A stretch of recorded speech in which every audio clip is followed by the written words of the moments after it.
Hello, my name is Alan, and tonight, in my time at least, I'm facilitating a session of Hit the Nazi, Retrieve the Ark. This is my hack of Rich Rogers' Hit the Streets, Defend the Block, which is pitching at pulp heroes rather than street level superheroes.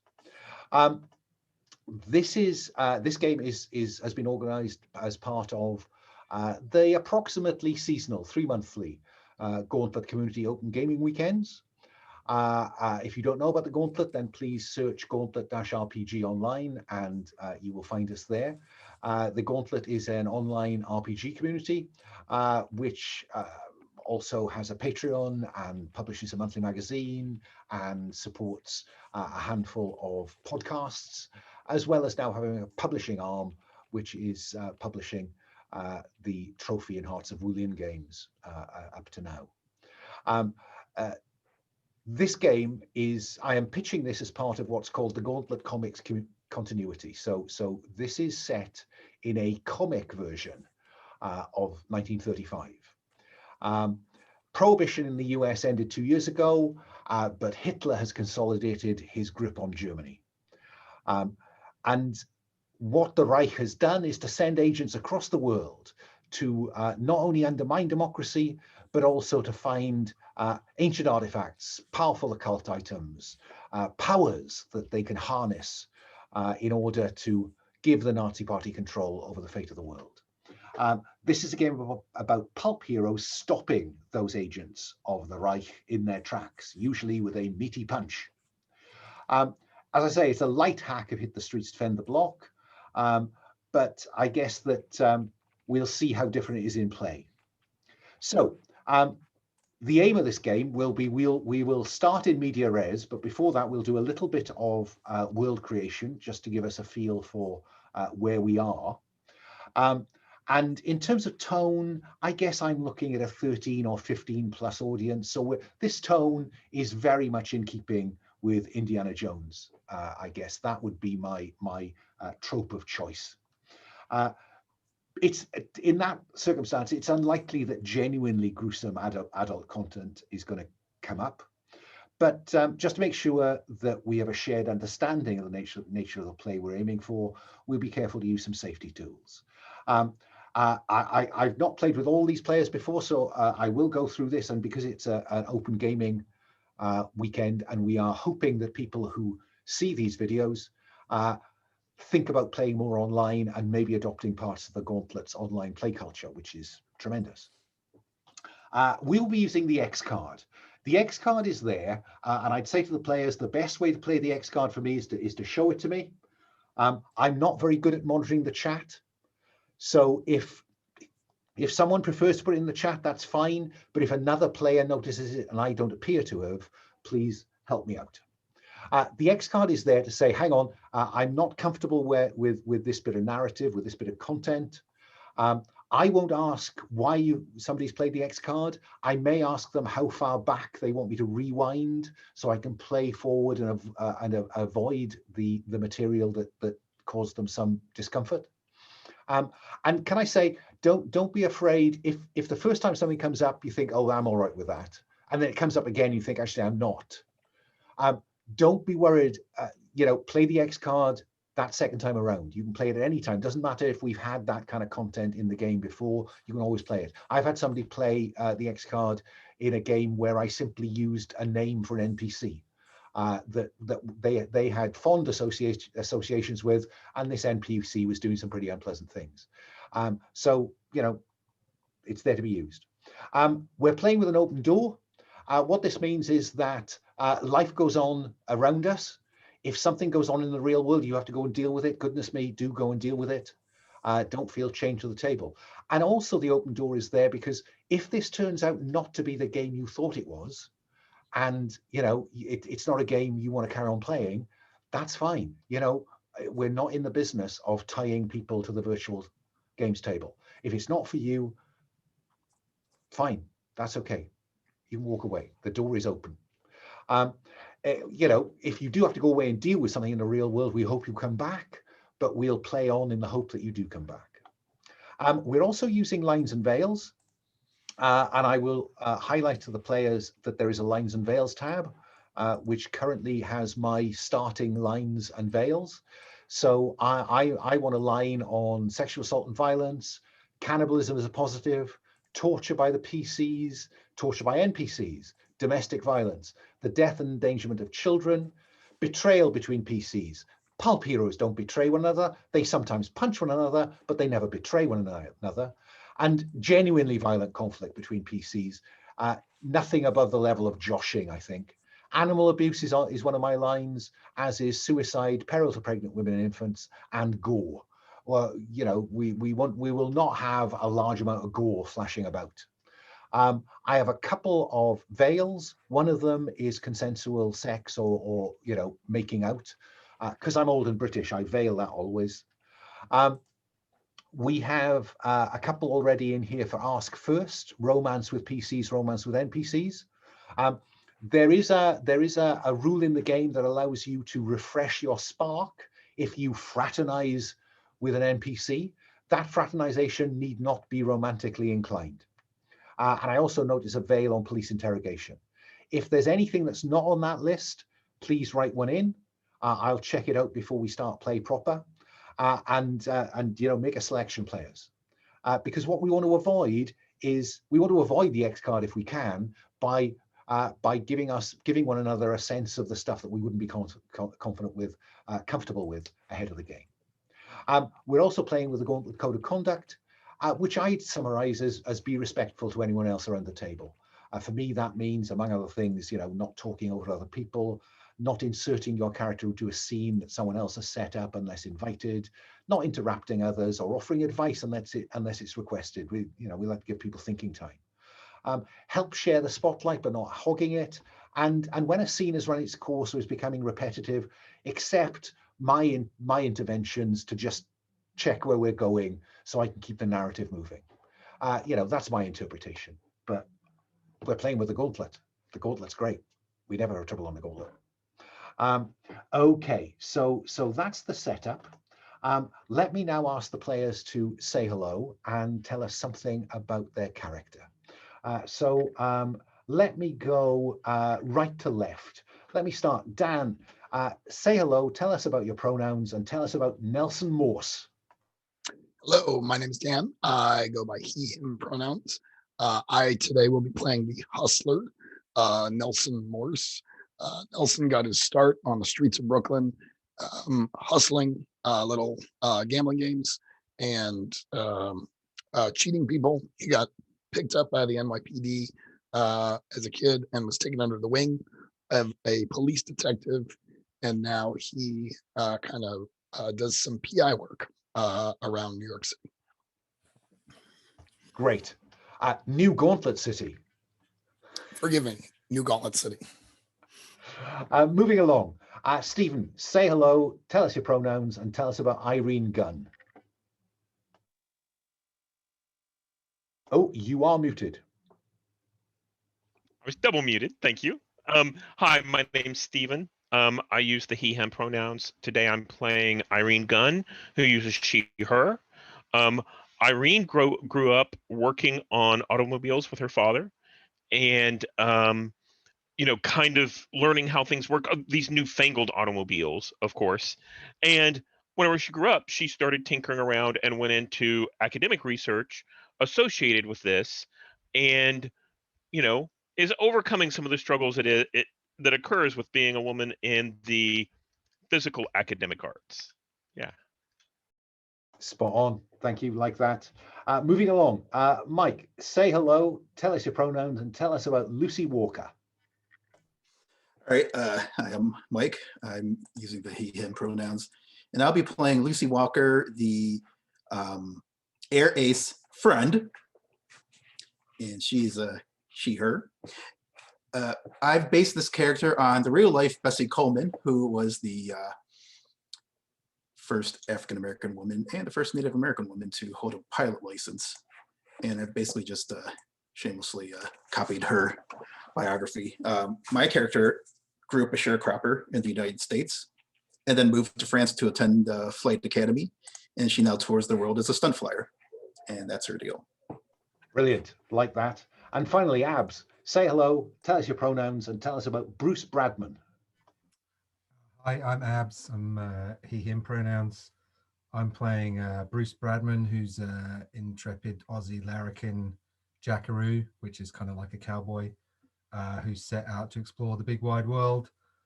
He likes broads or Sheilas and beer and cricket and horses and stereotypes. It's a kind of Man from Snowy River meets Crocodile Dundee via Ned Kelly with a Heart of Gold mashup. And given that I grew up in Tasmania, I'm just embracing my younger self. Brilliant, I love that. Okay, so so those are our 4 pulp heroes. Now, can I ask the players to just have a look at the episodes tab? You know, our thousands of viewers who know Hit the Streets know that there's a neighborhood creation process. Well, I've perverted that into an episode creation process. So the first episode always begins in New Gauntlet City, which is a temperate location in the plains, not the plains, but on the coast, but it's still flat, more or less. And we always start this game with unknowing dupes manipulated by somebody, something. And what I'd like to do is to go round in turn. If we can go first, I've already forgotten the characters' names. Can we go first to Nelson? Nelson, you're a local boy made goodish, it seems to me. Can you tell me about a place you want to be part of the narrative?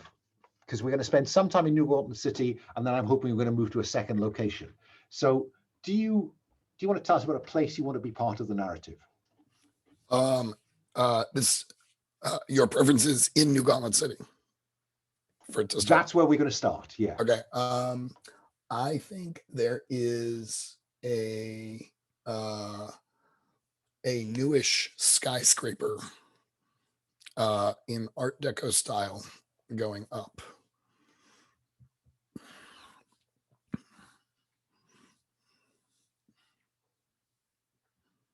You're muted, Alan.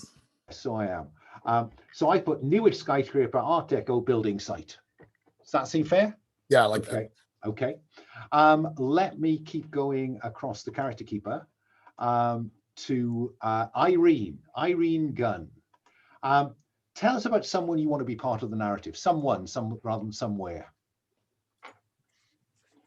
I would like to see, let me think about this.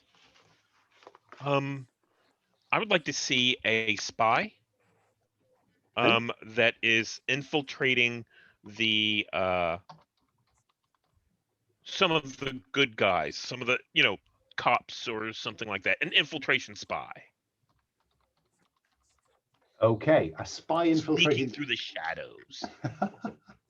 Okay, a spy infiltrating the good guys. Okay, keeping moving along. What would Lucy Walker have to add to this? Tell us about someone else you want to be part of the narrative, Lucy.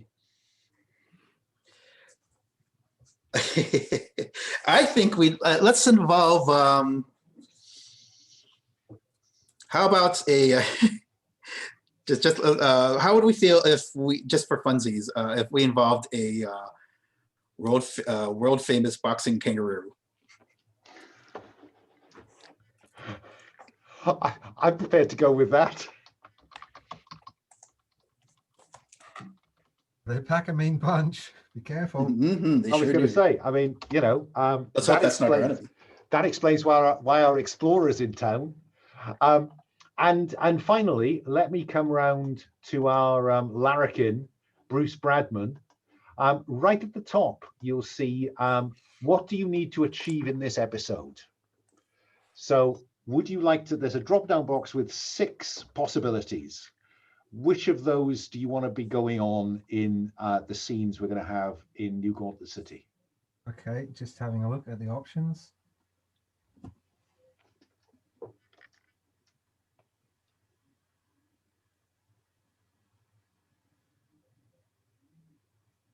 Okay, something who knows if it may be kangaroo shaped, must get somewhere safely. Ensure nothing untoward happens on the way. Okay, so if you highlight number 5, then that will appear in that box with any luck in a following wind, just as an aid memoir. So, okay. Then how shall we start in media res? Okay, let me ask Irene. We open on the rain-sodden streets of New Gauntlet City. A car appears, huge headlights. Describe your vehicle of choice. It is a kind of a mismatched, large Edson type vehicle. Think big, bulky, but it purrs like a kitten. So, the outside has like different colored pieces, and maybe you can notice a little bit of wire that's holding something together, but man, it looks like a smooth kind of ride. What kind of drive is it, Lucy? What does it feel like to drive this thing?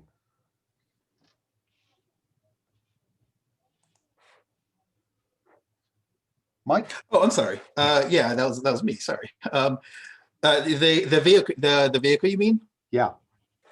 Well, it's a little frustrating being limited to the ground, of course, but it's roomy. I'll give it that much. Has Irene not pointed out that large red button under the front panel? But we'll come to that perhaps later. Nelson, who are you chasing?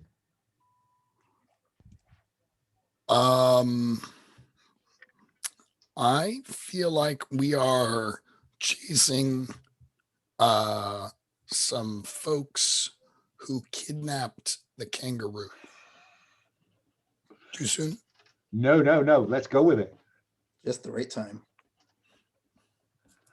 Yeah, and there is I think that as we see the lights of Irene's souped up motor flash past us, the view spins around to see that you are in pursuit of what looks like a panel van of some description.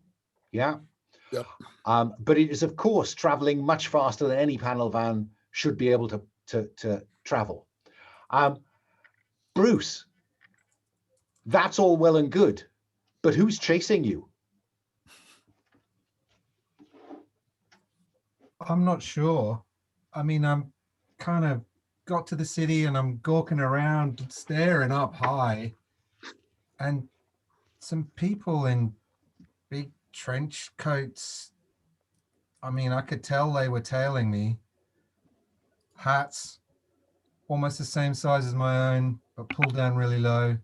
I'm not sure who they are, but they're relatively solid and they're tailing me for sure. I can't tell much else. That's fine. Do you want to know much else? For instance, you could take action with your head to see what you can work out about them. Sure. I'd like to suss out a bit more about these folk tailing me. Okay. Now, I don't think you're being a daredevil when you do that, because it doesn't sound like you're going to go and kind of do something really exceptionally daredevil-y to confront them. So you're rolling 2 dice for take action. You're rolling an extra dice for head. And can you see a way in which your awesome explorer background plays into this? Well, I'm definitely, I mean, it's a new place for me. I'm switched on, I'm exploring it, which is maybe a reason I'm not doing anything leaping into action immediately, because, this is very different to the, like the more sparsely populated areas that I'm used to. So if my exploring awesomeness helps, then it helps. It might, I don't know. Then you're going to be rolling 5 dice. I will tell you, I'll explain how this works. So you're going to be rolling 5 d6s. And I think that the difficulty for this is 3. So anything that comes up 3 or better, sorry, the anything that succeeds in this is going to count towards that. You are wanting to avoid ones, right? Okay. Because ones expose you to a loss of spark as something bad happens. Okay. Okay. Right. Okay, so you've got 3, 5, and 6. So 2, 2, and 3 fail, 5 and 6 succeed. So you've got 2 successes against the 3 that you needed. Yeah. So I'm not So too you're sure not- what's happening. No, they are certainly tailing you, and there's a handful of them. And as you say, as you described, trench coats, trilby hats, all very sinister looking. Okay. Let's cut to Lucy back in the car as you roar after the kangaroo kidnappers. Tell me what you do to try to gain on them. What do we see? I think the sidewalks look clear-ish. Maybe I could. There seems to be somewhat less traffic right now since it's. You said it was raining, right? Yeah. Yeah. So not as many people walking about. Hopefully, so I think I'll try to like just zoom up onto the sidewalk and hit the gas. Okay, so so I think that you are going to be. Let me just get rid of those.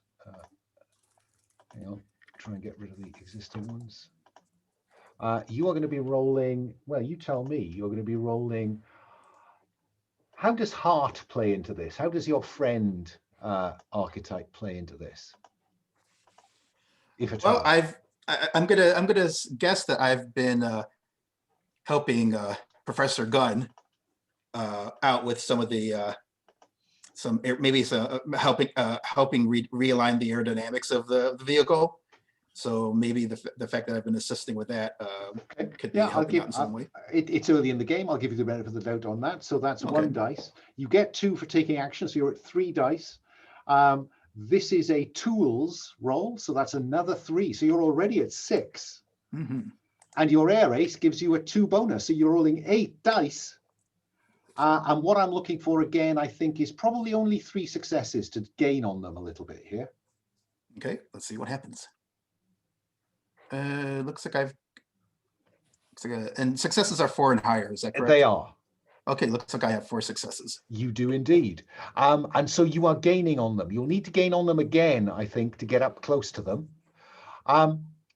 Nelson, what are you doing as Lucy is getting up closer to this truck? What are you thinking you're going to be doing? I'm clearly leaning out the window, kind of shouting directions at Lucy and saying really unhelpful things like watch out for that dog and watch out for that trash can. Is that just before she hits the trash can? Right. Yeah, completely. Yeah, right when we're upon the trash can. Is it possible that I have a gun and I could be shooting at them? I am more than happy for you to have a gun and be shooting at them. I've got a big fat revolver that I've had for a while, and I'm going to shoot at them. I don't, I mean, I can make a case for the hustler being a part of this because I had to protect myself while I was on the streets. So it's early. I'll give you the benefit. okay, and that's 2. And then I guess this is hands. Yeah, I'll give you hands. We could argue the toss about hands or tools, but we want you to look awesome. So that's going to give you 3 hands. So you're rolling 6 dice. Now, clearly, you know that the famous boxing kangaroo is inside that panel van. Yes, I do. So where are you aiming? I think it's got its head stick. Oh, it's a panel van. Yeah. So it can't stick out the top. I'm trying to shoot out a tire.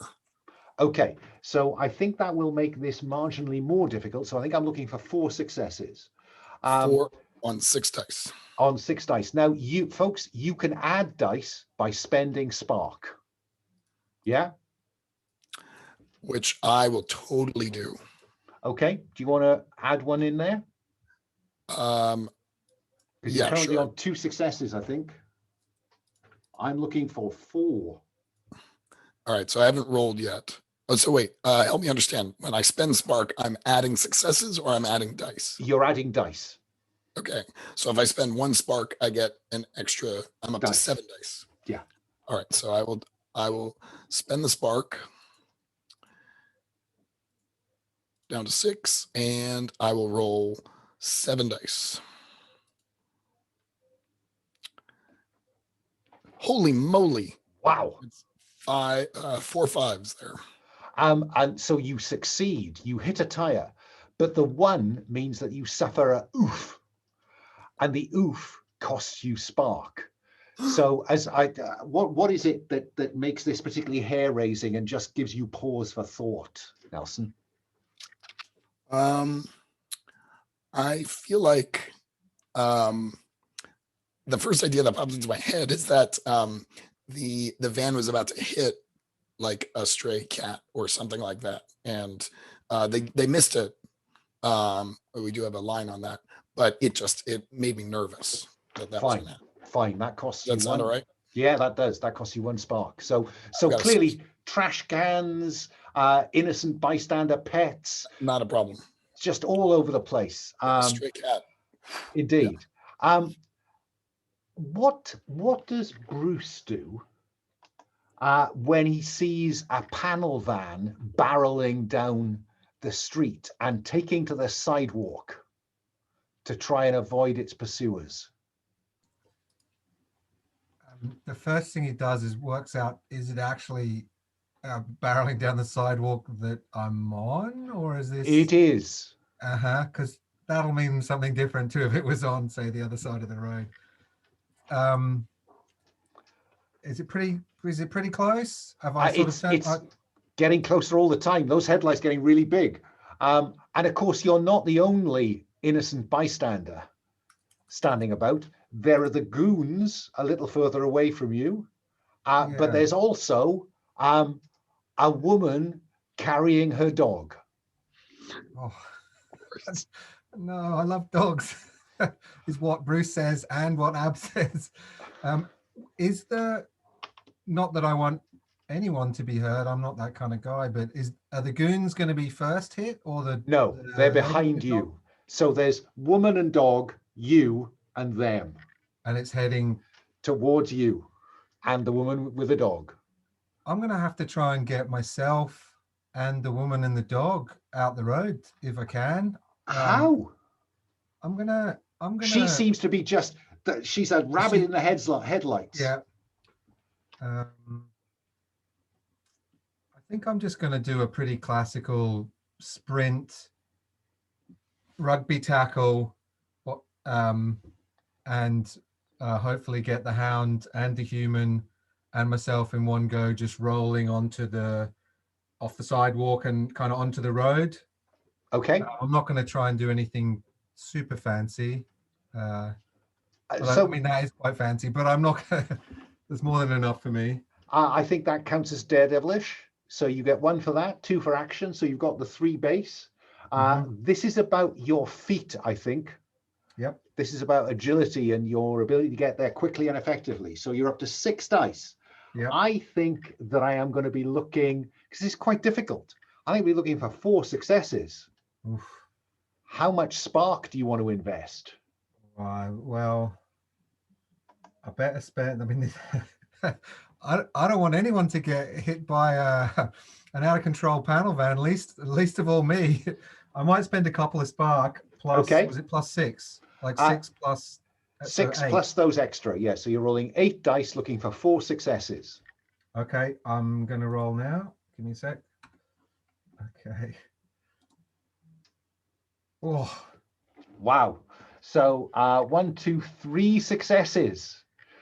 And 2 oofs. So the choice I'm going to give you here. Is there Bruce, a helping mechanic that could happen here? I think that given the way I've set up the narrative, you're behind the panel van. Okay. But yes, there is. You can invest spark in somebody else's rolls. Are mine blue? Sorry I might be being an umpty. Mine are the blue ones, are they? I think they are. Yeah. Those are the ones that seem to appear. So that's a 6, a 5, and a 4 are successes. That is one short. So what I'm going to do is I'm going to say that you have a choice, Bruce. Do you get the woman out of the way or you? No, that's okay. I thought you were going to say the dog. Oh, no, I'm not that cruel. This is 13 plus. We can't give that kind of choice. Oh, Bruce isn't necessarily this, like he's a nice guy, and he's not the smartest guy. Like he'll take a knock over an innocent human or hound, for sure. Fine. So you push the woman out of the way, but the truck is going to hit you, and you've got 2 1s there. So I'm going to hit you with 2 spark, Oof.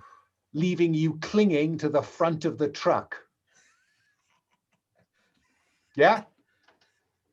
Exactly. Okay. The truck veered onto the sidewalk, and as it veers back onto the road, Lucy will see a woman clutching a dog, with her backing into a doorway. You need to get up closer, Lucy, if you're going to actually catch them. So I think, though, all of that will have cost them a bit. So I'm only going to ask you for 3 successes, I think. I'm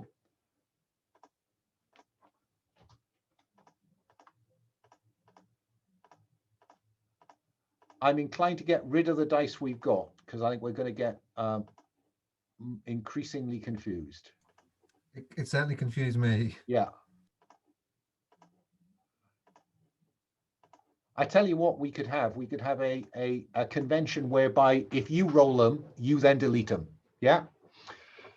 So Lucy, 3 successes.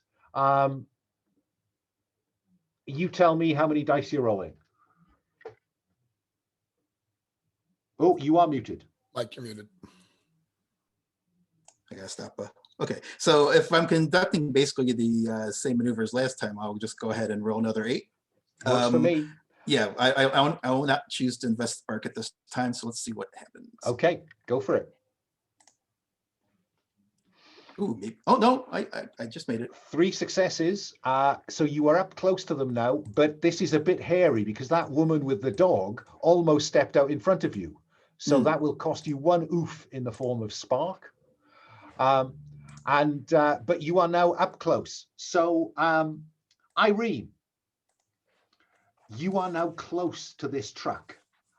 Lucy, did you come up behind it, or are you trying to get alongside it? Alongside, since I was on the sidewalk. Fine. Oh, right. So you're still on the sidewalk. Oh, brilliant. A bunch of guys in trench coats scatter out of your way. Irene, what do we see you doing at this point? Oh, you are muted. I've been in the back of the car, tinkering around with something.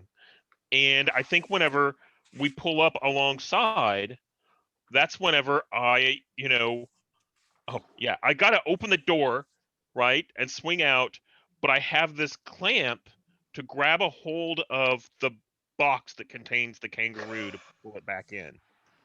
This clamp is attached to the car itself, so it might, I had to get close in order to get on there. Yeah. Okay. That sounds very straightforward. I think that's at least 4 successes. So I think that does this sound like an academic solution?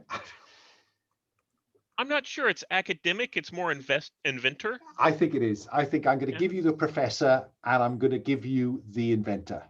So you're starting here with 5 dice plus, I think this is probably hands or tools. Okay. Which one you want to go with?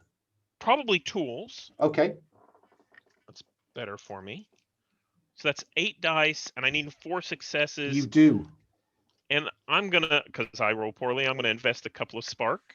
Fine by me. Yeah. And roll a bunch of dice. So let me get that going. Okay. So I need 4, 5s, and 6s. You do. I have 1, 1.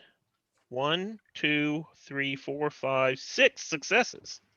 Then that goes very well. But it is a bit hairy. What makes this? What takes it out of you in this situation? So what happens? What we see is on screen is this clamp comes out, and it's like a glove. It was made for this box where the kangaroo is. It fits around it and clamps on, and then I pull this lever, and the box comes back. Everything looks great, except I wasn't counting for the added weight, and it comes in and it lands directly on top of me. So I'm under the box, kind of struggling around. Okay, take Spark. Nelson, you're up alongside this, and you can see there's somebody clinging to the front of the truck. Right. What are you going to do? There are also people in the truck. There are. The kangaroo nappers, right? I think I sort of picture it's Lucy who's driving, right? Lucy kind of land our car like she would an airplane sort of next to the van. And as it's still moving, I'm jumping out and kind of making a bit of an entrance here. And I say, all right, you kangaroo nappers, show yourselves and don't try any funny business. And I am trying to convince them. And if you make me roll, I will be rolling with jaw. I bet you will. So just so I'm clear, are you jumping across to their running board, or are you doing this through the open window? Yeah, kind of as we're pulling up, I'm sort of I want to be on the street when this happens. So I'm adjacent or maybe in front of the panel van. Oh, wow. You want to literally get in the road in front of them? Yeah, I'm like jumping out and presenting myself and shouting at them. Wowza. Okay. I think I have to make your first step not ending up stuck to the front of the panel van. That's fair. Yeah. So I think we'll start with a kind of getting into position where you could convince them. Okay. Yeah. Love it. I imagine that is feet. I think so. Shucks. And take action gives you another 2. Right. I'm struggling to see Gumshoe and Hustler yet. No, he thinks of himself as an action hero, but he is not. Okay. So you're rolling a full 3 dice, and I think I'm looking for 3 successes. But I think what I can say is that Bruce, you see a guy leaping out of this car that's coming up alongside the truck, and it looks like he's trying to leap in front of the truck. And you don't think he's going to make it. It looks a really difficult leap. Do you want to spend any spark to help him? Yeah, for sure. I mean, as a Daredevil, I appreciate anyone else coming up with some daredevilry, even if they look a little out of their depths potentially, but happy to spend some spark and extend a hand or whatever I think it would take. Okay, to see if you can save this person from their own risk of misjudgment. So you spend the spark. Nelson, that gives you another 2 dice. You're rolling 5, looking for 3. Did I get, so when he spends a spark, I get 2 dice? You get the dice, yeah. Oh, okay. That's the kind of altruism pulp heroes share. Right, sure. Yeah, I had marked a spark for myself, but I don't think I will. No. Well, I mean, feel free. Yeah. So I'm rolling 5 dice. 3 successes. I said, there we go. I'm in spinner. I rolled 2 successes and 3. Ooh. What did you call them? Ooh, wowza. I think that you are not going to be in the road presenting a kind of stop in the name of the private eyes. Right. But I think I am going to have you clinging to the front of the van, the truck, with Bruce. But that is going to cost you 3 spark. I'm going to be like, hey, man, what's up? May I add into that a little bit? Oh, by all means. Can we say that he's actually under the truck? Like he's slid under and he's holding on? And I mean, Nelson, yeah, okay. So Bruce, you managed to kind of get him on the front, but he's immediately slipped underneath. So I'm seeing hands gripping the grill at the front of the truck. Probably between your legs where you're still hanging on. Yeah. Okay. And the kangaroo is, well, Irene, just clarify to me exactly where this box is now. It's in the vehicle. it's in our back seat of that Edson, right? And I'm kind of underneath it, trying to shove it off so that I can get around and everything. Okay. Lucy, what do you want to do? You're in charge of the car. So the car has, or at least the van has a one wheel shut out. I feel like I think I might need to pull some kind of a slick maneuver, because I think the best way to get our pursuers to stop, even though I'm tempted to just drive way down the way of the kangaroo. However, I don't want to leave our friends behind, including our new friend, on clinging to the van. So what I'd like to do is actually maneuver, just kind of slow down enough, swerve off the sidewalk to get to the other side of the van, and then kind of careen it, ram into it from the side, so that it just to kind of press it up against the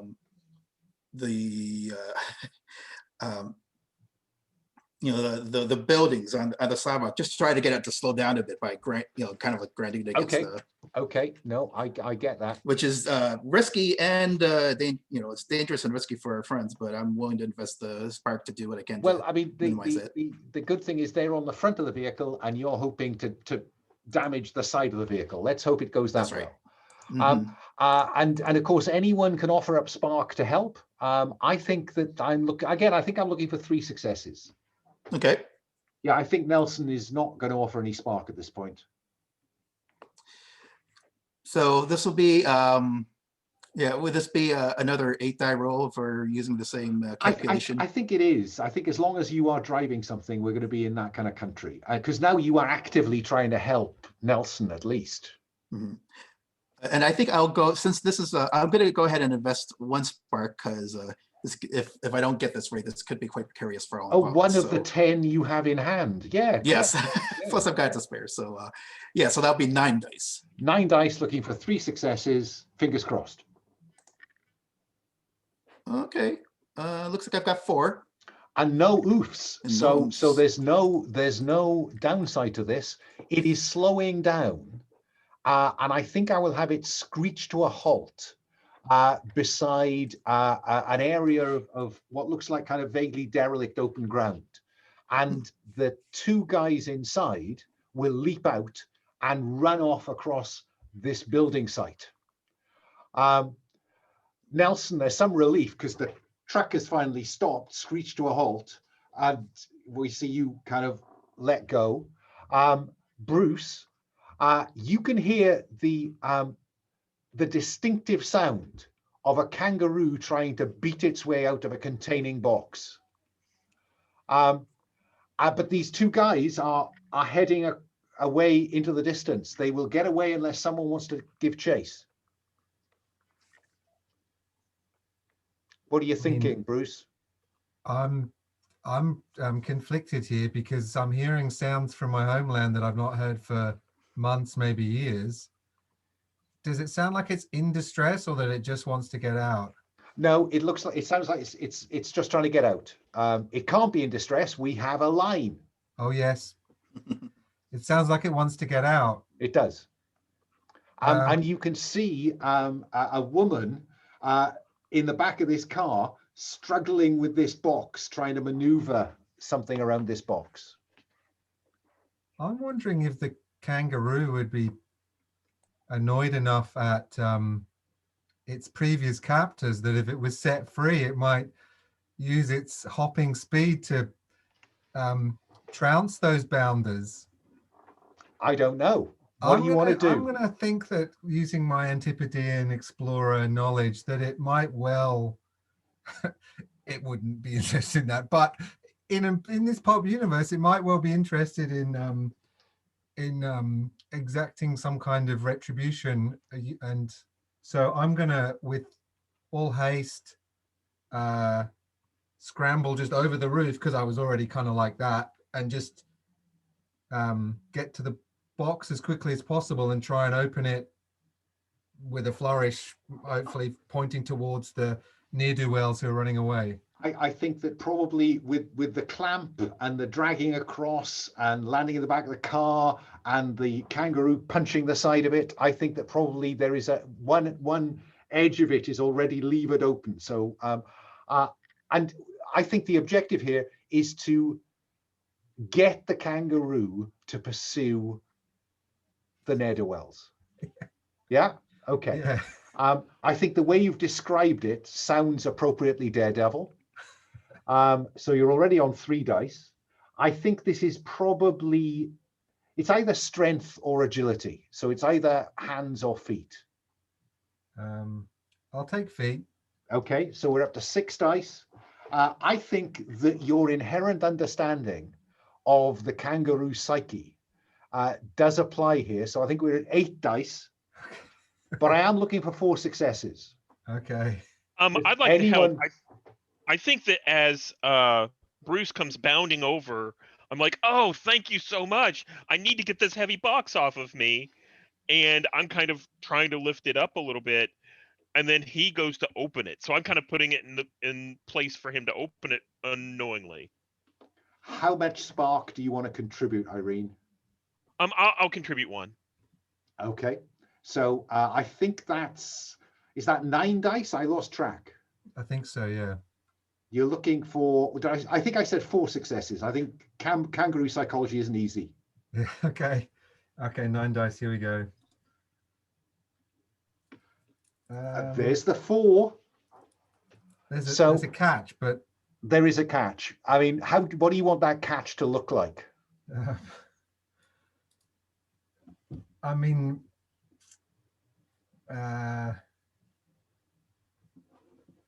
I guess I've managed to wrench the door open, right? And the kangaroo's out. I mean, is the catch like maybe the kangaroo doesn't quite go in the right direction, or? I think that you cannot have a boxing kangaroo that we do not see box.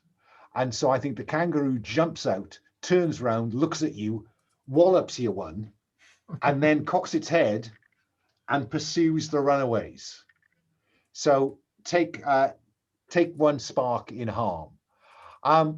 Nelson, you're under the car, under the truck. Do you want to stay there? Not anymore. I've rolled out from underneath, and I'm gonna gumshoe the crap out of the van. So right. Okay. Check out the van and see if I can find any clues as to who these bounders are. Okay. Right? I think that's an appropriate pause in the frenetic action of our first scenes. And so I think that what we will see is this kangaroo leaping after these guys as they clamber up a scaffolded building. And then we have Nelson kind of going, now let me look at this van. And that, I think, is where we will take our first commercial break. Can I suggest we're back in our seats at 10 past the hour? Okay, I will see you at 10 past. I'll pause the recording now. There we go. So we are back from our break. And to recreate where we got to, we have Irene's souped up car, driven by Lucy, has driven the villains into a wall. Nelson is examining the inside of the cab and the truck generally. Bruce and Irene are in the back of the car with a large empty crate. The kangaroo has disappeared in pursuit of the miscreants. And Lucy, you're sat at the driving wheel. What do you do, Lucy? Well, I, Yeah, it's I think I'll check on Professor Gunn to make sure she's all right. Irene, I think you're okay. I think that you came through that surprisingly well. This large, well-built foreign gentleman leapt onto the crate and helped you out. Do we see a conversation in the back of the car between the three of you? I think that, yeah, Irene immediately, you know, as all this action kind of happened, is like, you let the kangaroo go. Oh, it's a Bruce. Yeah. What'd you do that for? What? Couldn't you hear it? It wanted to get out. Well, yeah, but you know, that's what we came here for. Now you've got to help us get it back. Hey, buddy, why don't you climb in and we'll resume the pursuit. You can argue from inside the car. Just to remind you that they've run off across a building site in the shadow of a scaffolded skyscraper. Oh, that's right. I thought you mentioned a open field, but that's right. I guess we better like reverse that. Let me just jump out then and see maybe we can continue this this discussion on the chase. I mean, do you want to get the kangaroo back? I mean, we kind of have to. Let's go get it. Do you know how to get it? Yeah, we can get it. It'll come back once it's finished administering marsupial justice. I reckon it'll calm down and then, yeah. Let's go see. As you lot are climbing out of the car then with the intention of pursuing the pursuing kangaroo, Nelson, you are going to find a clue in the cab of the truck, okay? But I won't ask you to define that now because that will be the clue that will take us to our second episode. But as you come out feeling quite satisfied with your search, you will see a handful of trench-coated individuals running down the street to where the vehicles have come to a kind of crashing standstill. What do you do? I hold up my hands and I say, gentlemen, there's no need to rush. We've got this scene under control. I suggest you turn around and go back to where you came from. And one of them stalks towards you and flicks open a badge holder and says, Jesse Edge, special agent with the FBI. I don't care if you're President Hoover himself. I need you to back off. We're in pursuit of a suspicious enemy alien. Well, I've been pursuing these folks for days, and I've seen neither enemies nor aliens. So what happened here? What it looks like a simple car accident, sir. Okay. Empty box in back of one car truck. I think you need to convince Special Agent Edge to walk away. I'm going to hustle. I think you are. I'm going to take action. I'm going to use my jaw. That's 3. I think I'm using cop speak because I'm a gumshoe. Absolutely, so, I'd agree with you. So I think you're rolling 8 dice. 8 crazy dice. But I have to say that Jesse Edge is a bit of a stickler. So you are going to need 4 successes. All right. And I got, oh my gosh, the worst. Well, no, 3 successes and 3 oofs. Oh, right. So what does that? What do those oofs do to your spark? Well, I feel like if my math is correct, I am now at negative spark. Okay. Happily, spark only ever gets to 0. So you were at 0. Oh no. There is a rule for this. It says if your pulp hero runs out of spark, they are down.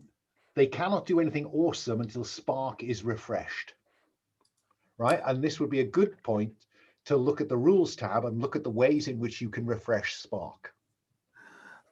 Yeah. I'm going to be honest. I don't know that I was doing anything awesome while I had Spark. So, all right.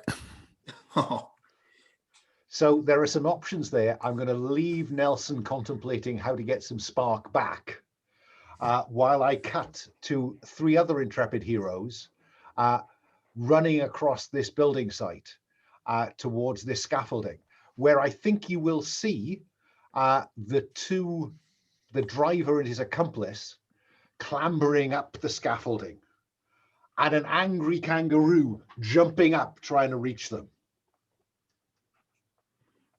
I think, Bruce, this was your idea, I think. Do you want him back? Yeah, we can get him back. So Bruce, how are you going to approach getting your kangaroo back? Okay, we're sprinting across. Who's with me? Two other. Irene and Lucy are with you. How high up are the ne'er-do-wells? Are they just sort of started climbing? They are too high for the kangaroo to reach. So Bruce, you know how far a kangaroo can jump, so you can tell me. It won't be going up scaffolding. It's very easily. I reckon they're probably 15 feet off the ground and increasing. Okay. And the kangaroos just down the bottom, Jumping angrily at them. trying to. Okay, I'm going to try and. I'm going to turn to the others and go, help me if you can, and I'm going to just try and like accelerate and jump as high as I can. And do I think they're high enough that I could kind of jump and grab them, or are they too high for that? I think if the kangaroo can't get to them, you're going to have to climb after them rather than jump after them. Okay, so I'm just going to like jump, like run and get up the scaffolding as quick as I can, with the aim of trying to get them and drag them, like drag them to the ground, like drag them off so they fall to the ground, so that the kangaroo can have a piece of them, and then it might chill out. Okay. So Irene, you see Bruce limbering, kind of looking at it and getting ready, and he's about to, throw himself at this scaffolding. Is there anything you want to do or add, Irene? Yeah, so I think that as Bruce is running up and kind of limbering up and getting ready to jump, Irene leans down and puts her hand in the lattice, right, and says, "I've got you right here, so I can help throw you up." What about Lucy? I'm going to look around. Are there any like loose construction tools about, like a rivet gun or anything like that? Yeah, I'm prepared to have you'll spend this action kind of searching for the rivet gun, but I'm very happy for you to find one. While Irene contributes some spark, I assume, to helping Bruce leap into the scaffolding. So this sounds like Daredevil work to me. So I think you're starting with that, and take your action gives you 3. I think it's feet. That's another 3. So you're at 6. I think I'm not as convinced by Explorer in this circumstance. Fair enough. So 6. Irene is contributing 1 spark. I think so. Yes. Yeah. So you're at 7 dice. I think I'm looking at 3 successes at this point. I think. Okay. I think 7 might be enough then. Let's go for it. Okay.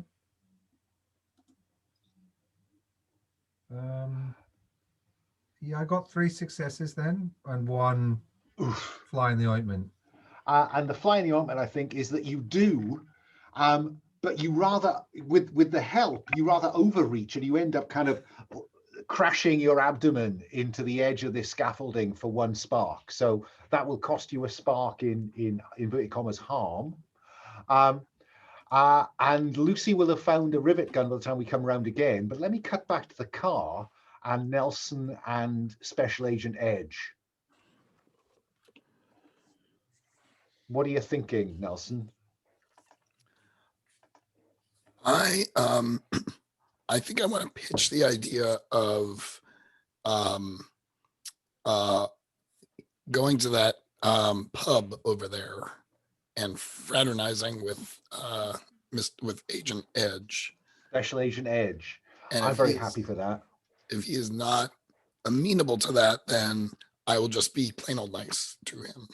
No, if you open the box on fraternization, someone is always going to take you up on it. So I think that you can fraternize with the named NPC. If during the course of an episode you take or make an opportunity to fraternize, say what form the fraternization takes. So I think we will cut to you sat at a table in the corner of this bar. I'm seeing small shot glasses, and that kind of fraternity of professional investigators is what the card you're trying to play here. Yeah. Right. Okay. That will give you 4 spark back. Oh, it's like embarrassment of riches. Okay. But the cost is that the named NPC is now defined as a villain if they weren't one already. And you also have to say what valuable secret you give away.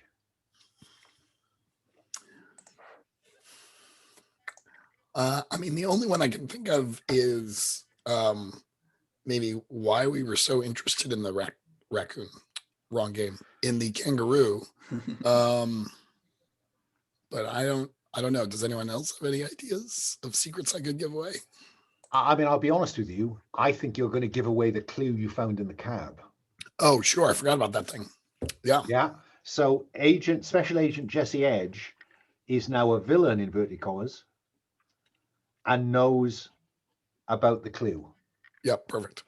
And I think at the end of that, Edge will say, okay, Morse, I'll let this one slide. There's more going on over there than you were prepared to tell me about, but you've given me some useful information, Edge, Morse. Just stay away from my town. You got it. It does occur to me that I should have picked up on something that Bruce did earlier, which one way to get spark back is being plain old nice to people. I think rescuing that woman and her dog counts as being plain old nice. I lost spark because of that as well. You did. So you get a chance to take action plus heart versus a difficulty of 2. Okay, so my heart is 2. So that's 4 dice looking for 2 successes. Okay. Oh, I forgot to clear them. I don't know which ones are new. Nor do sorry. Hold on. Okay, I'm going again. Oof. And what the rule says is, I think I a 3 successful and 1. Is that 1 fail? So you get 1 spark per POW. So you got 1 spark back for the 5. Failure, they complicate stuff now or later. We are going to meet the woman and her dog again. Okay. So, sorry, 1 spark per power. So one spark per success. So your 5 in that sequence gives you a success. And the 3 and the 2 don't? They don't. Okay. I've written that rule wrong. Okay. It's not against the difficulty. It's just number of successes. Yep. Okay. So hang on. The dog woman will return.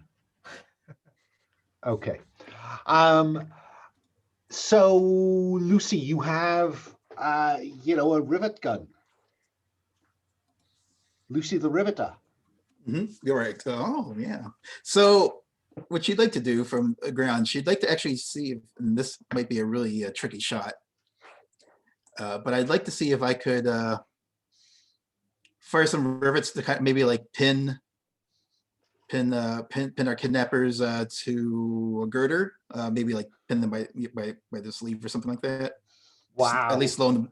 Yeah. If I know it's gonna be I'm sure that's gonna be a very tricky shot, but that is going to be quite a tricky shot to pull off. I've got spark to burn. Oh, then let's do that thing. So Don't roll ones because I'm basically next to them.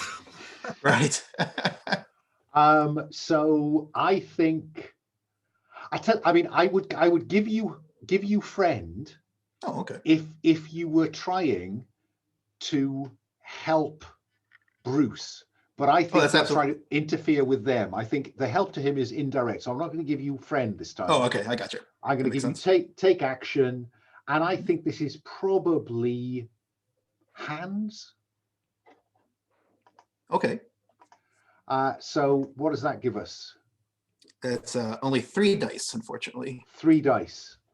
So do you want to spend any spark to boost that a little bit? Definitely. Let's see. I'm gonna guess this is a really tricky shot. I'm gonna guess that I need at least 4 successes. So I'm gonna go. I'm gonna put my spark where my mouth is and put in 5 spark to give me a total of 8 dice. Holy schmoly. And Yeah. you are right, because I was going to set this as 5, but I think given you spent so Okay. much, I'm going to make the difficulty 4. I Alright. have to reward that somehow.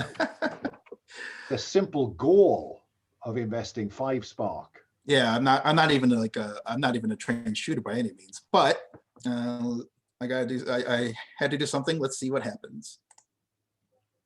Oh wait, I didn't clear. Oh, I did. That's okay, they're different color. You're right. Look at that. Okay, well I got 5 successes. You although got I did 5. get I got an oof. Hopefully that pays off against me instead of Mr. Bradman. I think it does, because you're firing these hot rivets. Mm. So I think that you get a little bit of scorch for 1 oof. Sure. But yeah, with 3 6s, I'm going to let you pin them to the scaffolding. You know, just as Bruce is climbing up to them, there's a kind of boom, boom, boom, boom, boom, and these guys are kind of thrown back with, you know, rivets through their suit jackets. Irene, you're seeing all this happening. What are you going to do, if anything? So I think whenever Irene kind of hoofed Bruce up, she kind of threw down on her back, right? And she kind of gets up and she sees Lucy there just laying down and aiming, and she starts looking around. I think she's going to try to move up to help back Bruce up, but she's going to be slower because she's not going to just jump up. She's going to climb up one at a time. Yeah, and you know, use the ladder. Yeah. Whereas Bruce is already up there. These guys are now pinned against the structure, the Art Deco facade of this building. What are you going to do, Bruce, before Irene comes, or do you wait for Irene?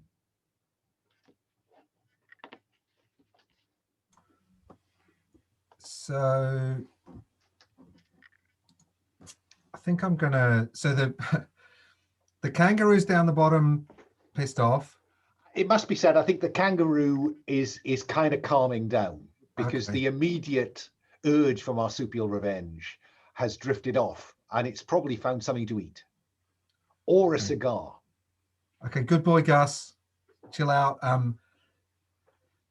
I mean, we want to interrogate these folks, right? I'm not sure is interrogation jaw maybe, or I think it is jaw. I think it's and you know, you can beat them up, but I don't think you can beat information out of them, because we've got a line on torture. So I think this is about, you know, harsh language.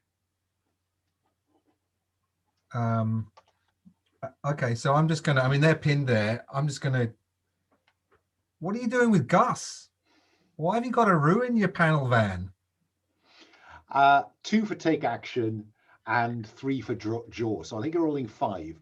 These guys are unknowing dupes. So they don't have much investment in this. So I think the difficulty here is only 2. I'm only looking for 2 successes. Okay, and it's a rolling 5. You're rolling 5. Okay. Without spark. I'll just roll 5. Oof. Oh, so I got thing. I got it, but then I've got 2 complications. Is that right? You got 2 complications. So they will tell you, they'll give you a name. It means nothing to you because you're not local, but they give you a name, and say, they were just told to pick up a box. We didn't know there was an animal in the box. Okay. And then they slip out of their suit jackets and each hit you before escaping into the night. Okay. So you can take a couple of oofs to your spark, just as Irene comes up and sees them disappearing, unless Irene's got a clever way to bring them down. I think she actually starts to run after them, and Bruce says, "No, no, no. I got their boss's name." And she says, she kind of comes to a stop, skids to a stop, and raises a fist and says, "Yeah, next time we'll let the kangaroo get you." Delightful, delightful. I think that we've kind of brought this opening sequence to a neat close. So I'm going to suggest that we find the five of you and the Roo in the bar. The Roo is in the corner smoking quietly, and the four of you have a chance to talk this through. And I think this is probably the point at which, because you found the clue, Nelson, you can be the person who defines what you need to achieve in episode 2. Oh, that is compelling.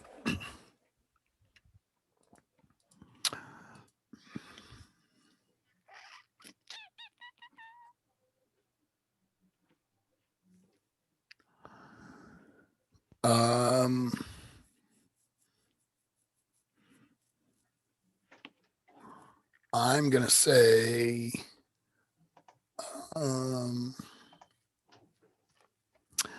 I think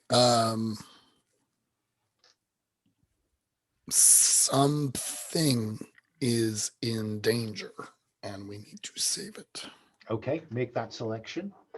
I'm just beginning to wonder, we might get an episode 3 squeezed in here. I don't want to make predictions too early, but we do have a 4-hour slot to work with, so you never know. Something is in danger, save it. Okay. Let me go to Lucy. No, I'll come to Lucy in a moment. Let me go first to Irene.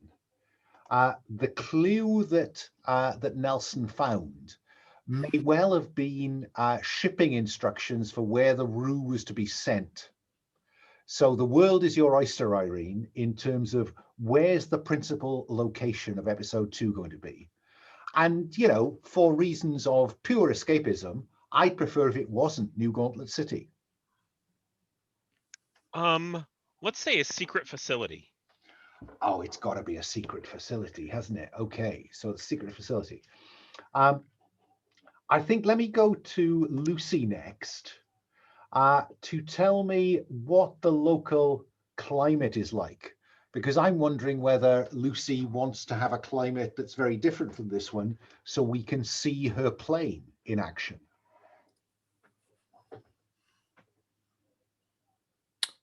Michael, you're muted. I'm going to say hot because Okay. I wouldn't want to send Gus to a cold climate, certainly. Okay, so select a hot climate. And finally, let me come to Bruce. Bruce, where's the local terrain? So we're a secret facility somewhere hot. And what kind of terrain do you expect to find in the location where Gus was going to end up? I'm going to say mountains. Okay, okay. So mountains, somewhere hot. Fine. Let me go back round. Nelson, you're the Gumshoe. You know stuff about the world. You're a sophisticated individual. What constitutes the most significant, though probably not the only threat associated with this location? What rumors have you heard?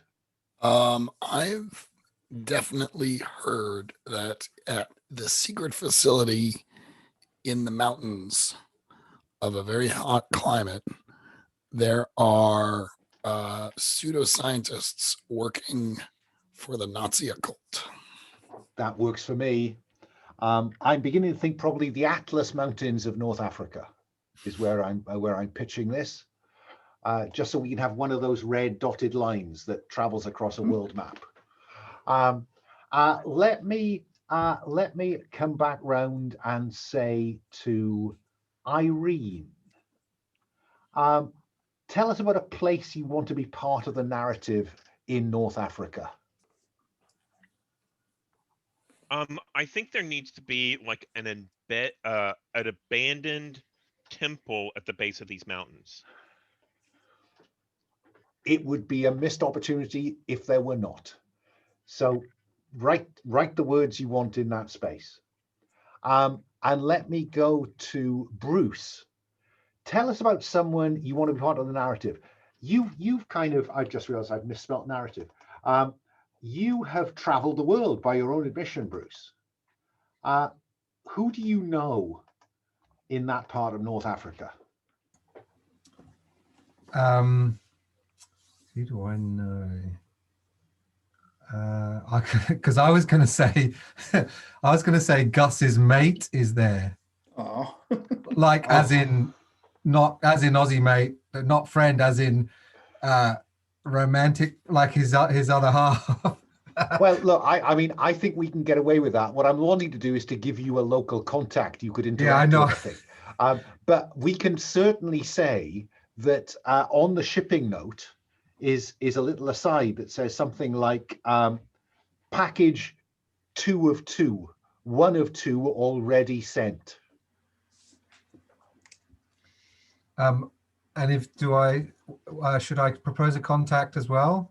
Well, that's yeah. I'm going to give you. Yeah. Okay. So when part of my travels was I was in Jordan, and I traveled with the Bedouin for a while. That's where I got the Shema, and I suspect that I befriended quite a few people there, and I do suspect that at least one of them is probably currently traveling somewhere in the vicinity of the Atlas Mountains. There is no question, if you are going to have a Bedouin, it's going to be a Bedouin chief. Yeah, okay. You know, we right. don't deal in small denominations. This is a Bedouin chief. So write a Bedouin chief into there. And I think, Lucy, that leaves me to ask you, tell us about someone else you want to be part of the narrative in North Africa. yeah. Well, given the plot pieces we have here, I think I know where I would take it if I were the author of this grand tale. Well, this is an opportunity. Yeah, I'm going to say it's going to be a kind of an eccentric explorer who believes in that the Earth is hollow, a hollow earther, as it were. Fine. Will you put a note to that effect in that box on the episode sheet, just so I don't forget we now have an eccentric hollow earther in play? Yeah? Spelled hollow, not hallow. Okay, so something is in danger. I have to say at the moment that's sounding like Gus's mate.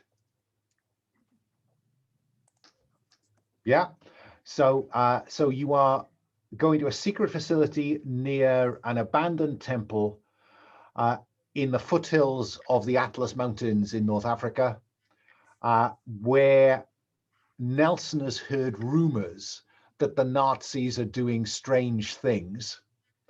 And the contacts in the area are Bruce's friend, the Bedouin chief, and an eccentric hollow earther that Lucy has heard about. Yeah? Okay. Now, do we want to have any action before we embark on further action around your spark? I'm wondering if anybody wants to engage with the refreshing spark rules. I think we better. Because we've had a bit of fraternization and Jesse Edge has gone on his way, but he knows where you're going. I would like to get to know more about our new friend from Australia. Okay, During a course of an episode, you make time to get to know another member of the team, ask them a question about themselves. So what question do you want to ask? And the way that this would normally run is you would ask a quite probing question, and then they have a chance to tone down their answer. And depending on how far they tone it down, it will influence how much spark you get back from it, Lucy. If they aren't prepared to answer at all. Right, as in how much hard exposing are they willing to? Yes, exactly. And we go from a routine question about their life to a probing or more intimate question about their life to about their greatest fear. Well, I'm just going to start simply and ask what brought them to New Gauntlet City what brought them to New Gauntlet City in the first place. Over to you, Bruce. I've been traveling around, made my way through Middle East and Europe, got to the UK. Just seemed like the next stop. Cross the pond, see what lies on the wide open plains in the land of opportunity. Plus, I was reading between the lines. It's all getting a bit hectic in Europe at the moment. Seemed like maybe a bit more chilled out stateside. So far not, but yeah, and then maybe I'd have crossed the states and kept going back home. Who knows? Looks like I might be doubling back for a bit though. I think that is a decent answer that will earn you a spark, Lucy. Oh, I was going to say that Lucy would pipe in with any places she's been on her globetrotting. Well, can I suggest that you avoid revealing much about yourself till somebody questions you, because you will give them more terrain to explore. Oh, I see. Oh, so the spark goes to of course, the spark goes to the person answering the questions, of course. No, the spark goes to you. Oh, okay. But yeah, I'm happy to save my origin story for later. Yeah, cool. But she does also commiserate with what's happening in Europe, but not extensively because we're saving that for later. So Bruce, do you want to get into a conversation with Lucy or somebody else that would allow you to ask a more or less probing question? Yeah, I mean, I think I'd probably just ask back, what about you? What's your story? What's your story, mate? Oh, yeah, you'd find that out when you mentioned the troubles going on in Europe, and yeah, Lucy would bemoan especially what's going on there, because she actually learned how to fly in France. She's saved up to cross the ocean and pursue her lifelong dream of touching the clouds, and she'd hate to think that Europe could that she's a little troubled by what's going on in Europe, and hopes that they can, the countries over there can just find a way to live peacefully without another great war breaking out. But every time I mention that, people just say that I'm being alarmist, because surely they've learned their lesson and won't go through that again. Now, I think that turned into quite a revealing answer. Your dream of touching the clouds and your concerns. You could have just said, "I learned to fly there." So I think I'm going to give that a more probing or intimate answer. So I think, Bruce, you can get 3 spark out of that. Let me go to Irene next. Irene, are you interested in engaging with any spark? Oh yeah, absolutely. I think Irene walks on, reluctantly kind of walks onto the plane with Lucy. Oh, hang on, we're still in the bar at this point, unless we haven't left yet. No, because I just want to give everyone a chance to have a bit of a conversation here before we set off, because we've got a plane to describe and all kinds of stuff. Okay, then in that case, then she engages with Lucy, and she says, "We're going where? Where are we going?" Oh, right. Well, I guess according to the invoice that Nelson scared up, we're heading for Northern Africa. And you're gonna take us there? Sure, I've got a. Yeah, I'm sure I've got a. I assume I've got a suitable aircraft. Although, yeah, I'll assume that I can get, even if I don't own, I may not personally own something that's big enough for a sale, but I'm sure I could get access to it.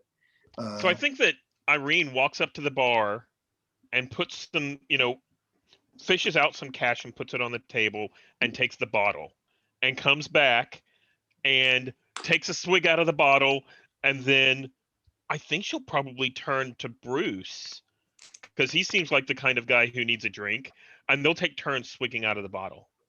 And she says, "This flying stuff's not for me. I'm not. Yeah. Are you sure we can't take a boat, Lucy?" That'll take way too long.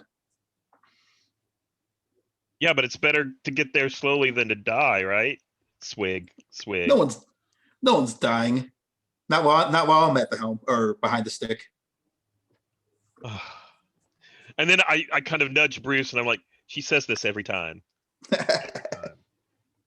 Am I right in thinking that Irene has just revealed one of her greatest fears? Yeah, I actually wrote that before the game, so when you guys kept bringing up flying, I was like, oh. Good call when you have an Aries on the team.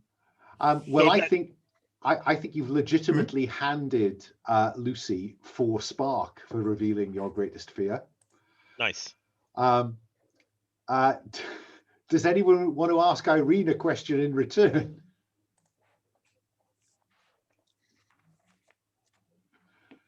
What about Nelson? Where do you want to go, Nelson? I was thinking I might ask a very probing question because I'm a PI and I can't help myself. So I ask Irene, hang on, let me just look at characters again here. I was going to ask Irene, have you ever lost anyone close to you? Is that all right, Stephen? Yeah, that's great. I think that she says, after she's been drinking a little bit to kind of calm her nerves and be able to walk onto the plane, she's like, well, yeah, my dad died back during the Great War, and, it wasn't, we were very close before, he had to go off, and I miss him every day. And I don't like the fact, maybe a part of why I'm so scared of planes is that, a plane took him away. I think that is certainly probing. I might even go so far as to say that adds flesh to your greatest fear. So I think I'm prepared to hand out 4 spark for that one, Nelson. I will take it. Anyone else? So does Nelson take that? Nelson takes that.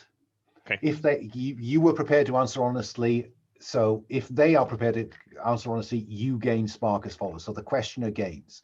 So I'm feeling, Irene, that you really are owed some intimate responses to any question you kind of want to ask. Yeah. So I think I'll turn to, I'll turn to Nelson and I'll say, I've seen you around. You're not always on the up and up. Why are you helping us out now? What are you getting out of this? Ooh. You're right. I was not always on the up and up, but sometimes people have a change of heart.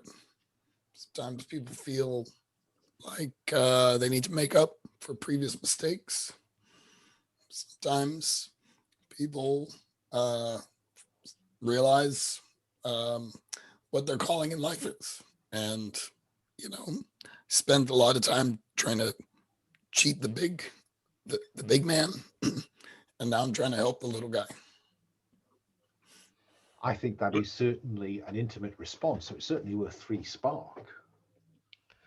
And I think that with that, Irene kind of takes the bottle and probably pours out the last of it into a glass in front of Nelson, and we see the last little drips, and says to the little guy, Delightful. Is there anyone who wants to engage any further with the refresh at this point? I'm I've been prompted by the chat to use my knowledge of Antipodean animals to to see if I can talk to Skippy and Gus, sorry, and work out what the problem is. It's too Crocodile Dundee not to happen. So I think we see you lighting another cigar for Gus, and you know, you get that soulful look through the cigar smoke, and I think Gus reveals to you that it is his mate who is package 1 of 2. What's that, Gus? They took your Sheila? No. Okay.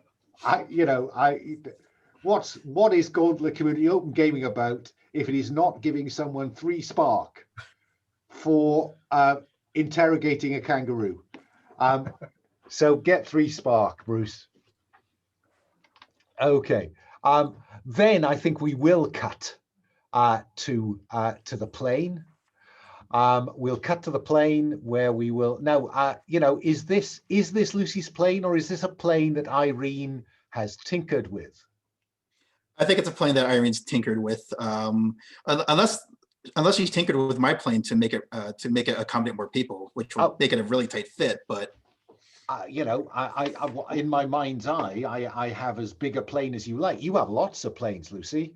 Okay, I've definitely you're got not one going to that's, North Africa in something you spray crops with. This is sure. So yeah, I'm imagining some kind of seaplane that that Irene has done some work to, because that sets us up for what gadgets we might encounter. Yeah, and this plane is going to take off from the harbor of New Gauntlet City. And we will cut to a map which sees that dotted red line heading across, probably stopping at the Azores and then heading slightly south and east into North Africa. And I think probably my geography in North Africa is not great. I'm going to say Marrakesh. And we'll arrive in Marrakesh and we will cut to Nelson, probably in a white suit and trench coat. We will see Bruce, welcoming the heat, and Irene and Lucy stepping out into the bright Marrakesh sunshine. Now it is 5 to the hour. I'm going to suggest that we take a 5-minute break and then pick up in Marrakesh. Yeah. Okay. See you in 5.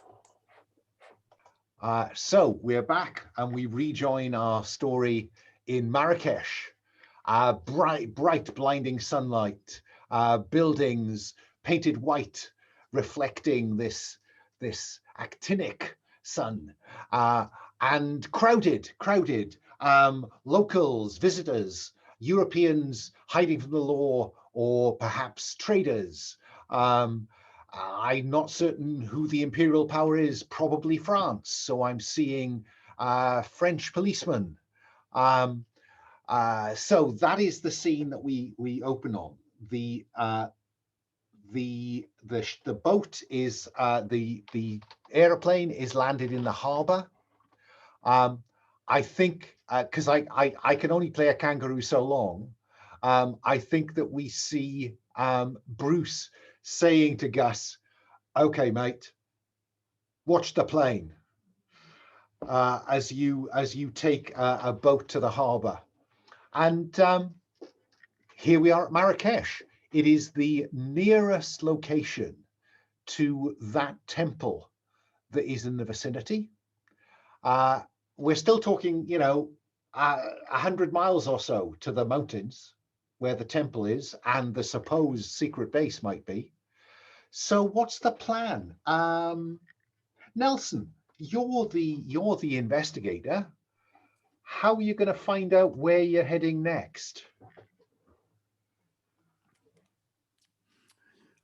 Is there a village that we land in?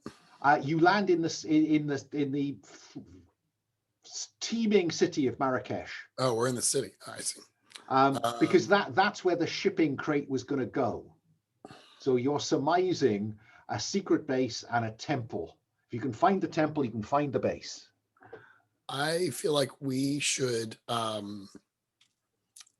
maybe talk to whoever is their customs, who accepts boxes coming in.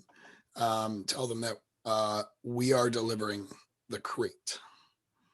Oh, because you've got the delivery note, haven't you? You've got Right. the kind of invoice come shipping. Yeah. Okay. So okay, do you go with just any customs officer, or are you looking for someone with a bit of authority? Oh, yeah, definitely want to talk to someone of rank. So not too high up, but not just a dock worker. Okay, let's say that you need to talk to Captain Pitou. And Captain Pitou is the French customs official in charge at the docks of Marrakesh. I'm seeing a slightly corpulent, sweaty Frenchman abroad. I think he's probably sitting in some shade while everyone else does the work. He almost certainly has a glass of wine, whatever time of the day it is, and he's smoking a very rough, smelly French cigarette. Forgive my apparent racism. I'm just trying to give us a sense of a man abroad. So what's the nature of the conversation, Nelson? You say, I've got a piece of paper. I turn to my companions and I'm like, let me take care of this. And I walk up and I slam the paper down and I say, we're here. I guess we're here to, this is now out of character, deliver this, accept delivery of this crate. I think you're there to deliver Gus. We are here to deliver these contents. The crate, indeed, as detailed in this sheet. And Pitou looks at this and he looks up at you. And yes, what has this got to do with me? We are unclear about, can you point us in the direction of this, the location of its final destination? This says collection at Marrakesh.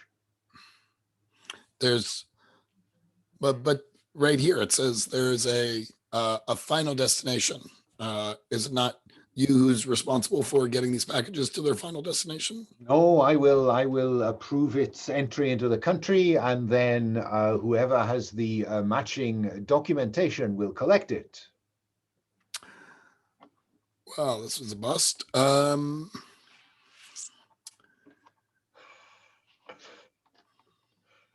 Bruce has just helpfully pointed out that we are in Casablanca, not in Marrakesh, because Casablanca has a harbor. Thank you. Excellent. I say, who do you turn to when you need directions for local for locations nearby, things that maybe are a little off the beaten path? Do you have a contact that we can speak to? I have a brother-in-law who arranges tourist trips. But first we must deal with this package. You have the package. I must take delivery, it says. Okay. But we will deliver it to its final destination. But you do not have the appropriate documentation. You are delivery. You are not onward. Okay. I mean, you know, do you want to just go with that, or do you want to, I don't know, offer him a little sweetener or convince him? Yeah, I mean, in general, I would like to roll jaw, and I think I'm trying to convince him to just let us take the package to its final destination. Okay. So, so you are certainly hustling and taking actions. You're on 3. You are jaw, that is 6. And you are gumshoeing the hell out of this. You're interrogating a suspect. Right. So you're 8 dice. In a manner of speaking, yes. I think I'm looking for Captain P2 is not just any old customs official. I think I'm looking for 4 successes. All right.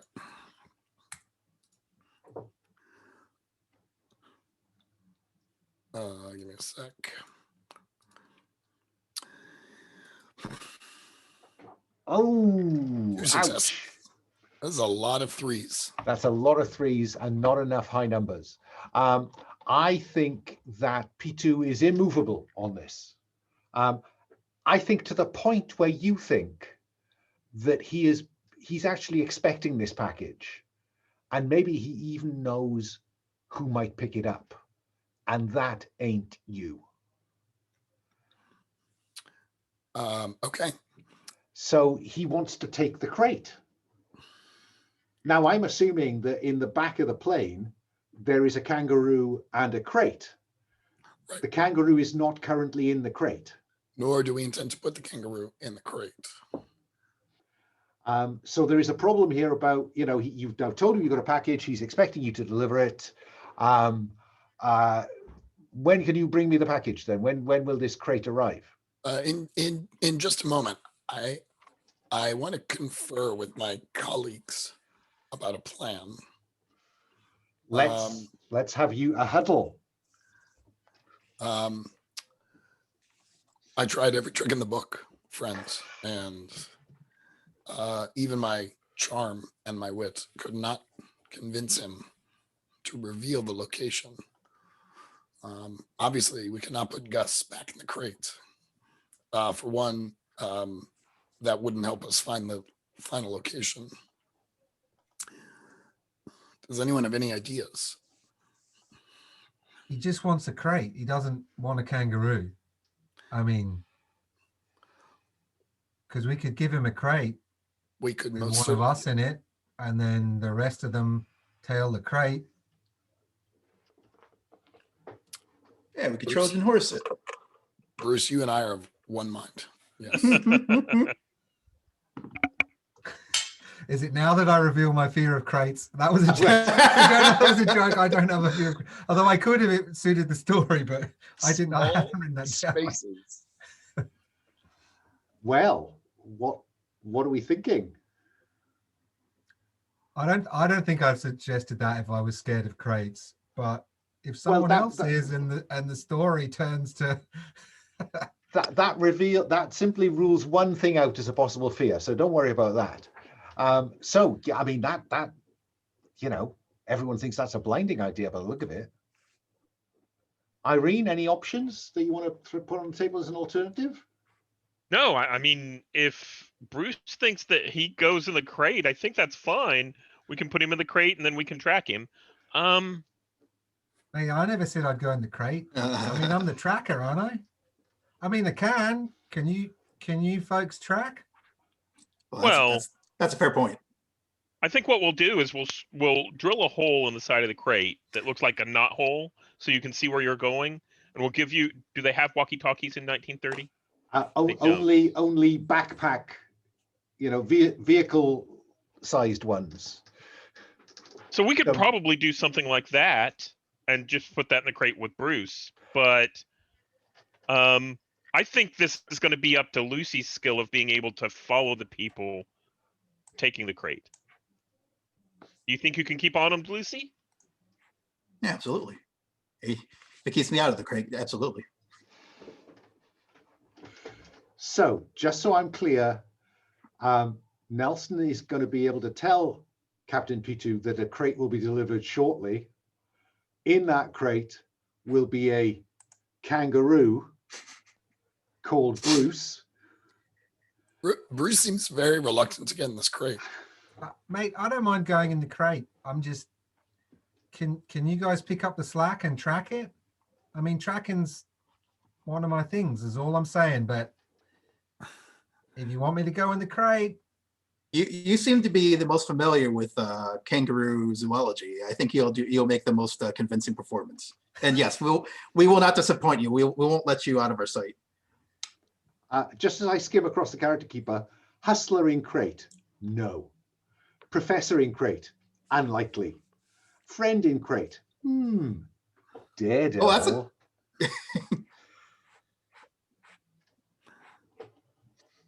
I'll go in the crate. I don't think it's that daring. I don't mind going in the crate though. I mean, getting in a crate, the destination of which you do not know, strikes me as incredibly Daredevil-y. Right, let's do it. Shortly afterwards, a bunch of porters, pulling a trolley on which sits the crate. Nelson approaches Captain Pitu. There's an exchange of signatures. You hand over the crate. And then what do you do? Were we going to be tracking from the air? Well, what is interesting is that as you are handing over the crate, a second seaplane lands on the harbor and taxis up to a private wharf just out of sight behind a wall.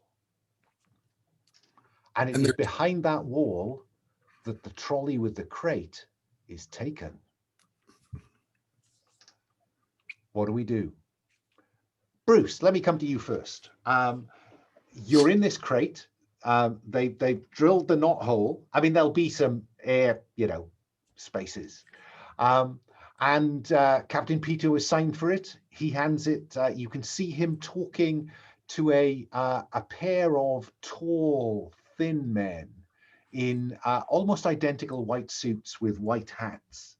And they're talking animatedly together. And there's an exchange of money. And then these white suited guys are directing the porters to load the crate onto the second seaplane.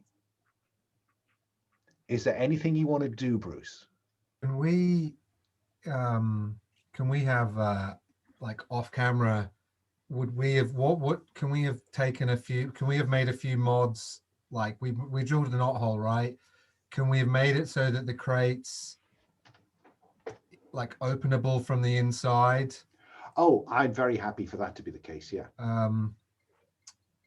And I mean, if there's any other mods that I know we've got an inventor that would have been useful, then I'm sure you have a couple of your favorite pistols, right? Well, or a bullwhip? I never really thought I had my weapons down as a cricket bat. Oh, that'd work great. Yeah. And that was it really. No, but, I mean, we can hand wave what's in the crate. What are flashbacks for? Sure. I mean, I'll just keep an eye on proceedings, but at the moment, I'm hoping that because we discussed the possibility of tracking by air or by land, that we're just going to have to be flexible. That my very talented air ace and co are they'll be on the trail. I'm sitting in the crate. I'm keeping an eye out for anything that will be useful clue wise, but I'm just at the moment just lying low, playing possum. Just occasionally banging the side of the. Well, I'll scratch at it and like sort of go. Yeah. And you go into the cargo space of this plane. Now, Irene, you asked me about radios, and of course, normal radios are enormous in this time. They're kind of vehicle size. They're vehicle based. But you're an inventor, aren't you? Mm-hmm. Therefore, I could probably try to rig up some little ping, just so it's the equivalent of water dowsing or something like that, so we can get a direction to help track this crate. Fine. Yeah. And you know, the three of you on this side of the wall will see the plane that you've just seen land just being refueled, ready to take off. So were you going to stay on the wharf or not? What do we think, Lucy? You're our vehicle expert. They're fueling up that plane. Oh, you are muted. Sorry, I missed the last few minutes.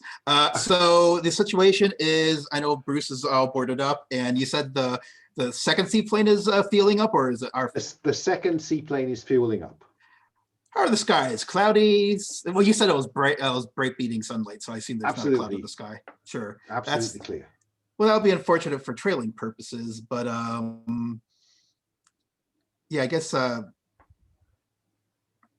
Well, I guess still that's rather than try to track down like I don't know, horses or camels or something to try to follow. I think the seaplane's going to be our best bet since it's getting ready to take off. Yeah.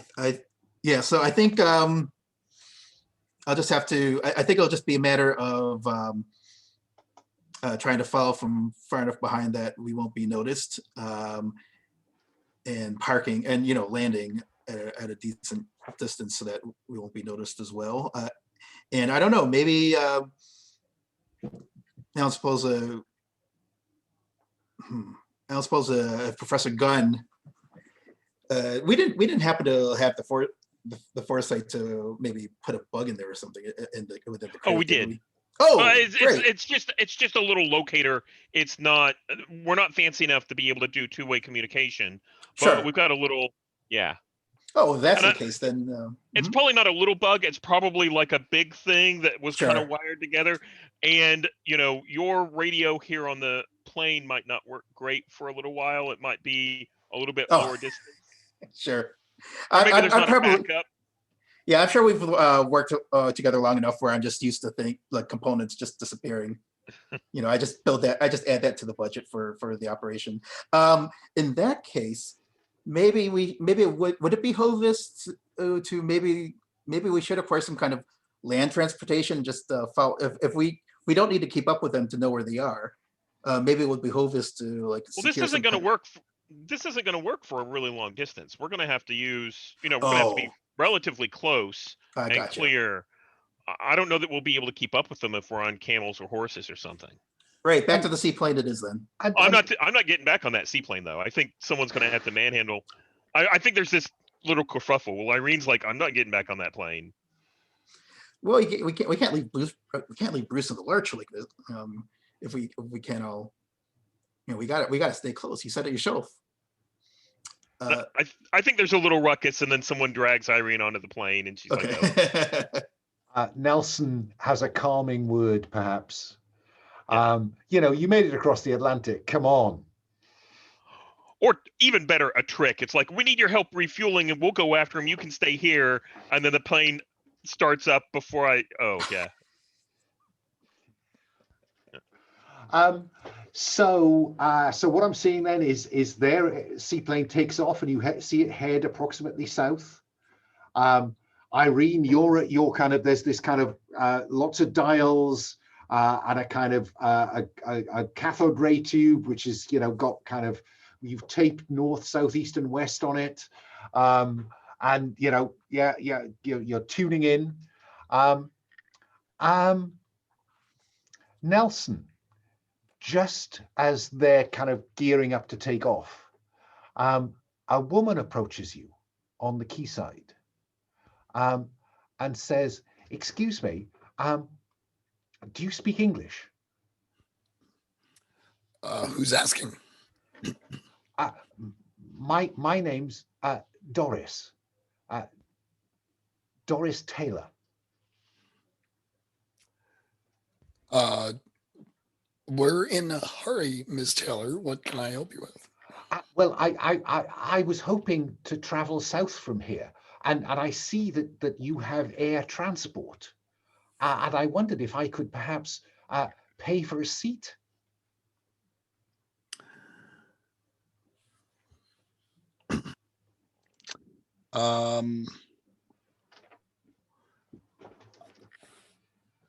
How much you want to pay?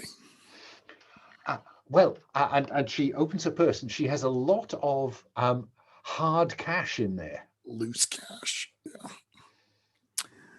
Yeah. Tempting. I'm trying to decide if Nelson's the kind of person who will just take the money. Kid from Brooklyn who got his start hustling on the street. Yeah. And I think the little devil on your shoulder says it'd make for a good cover to have a passenger. Right. And he's also not quite savvy enough to ask Lucy and Irene what they want to do.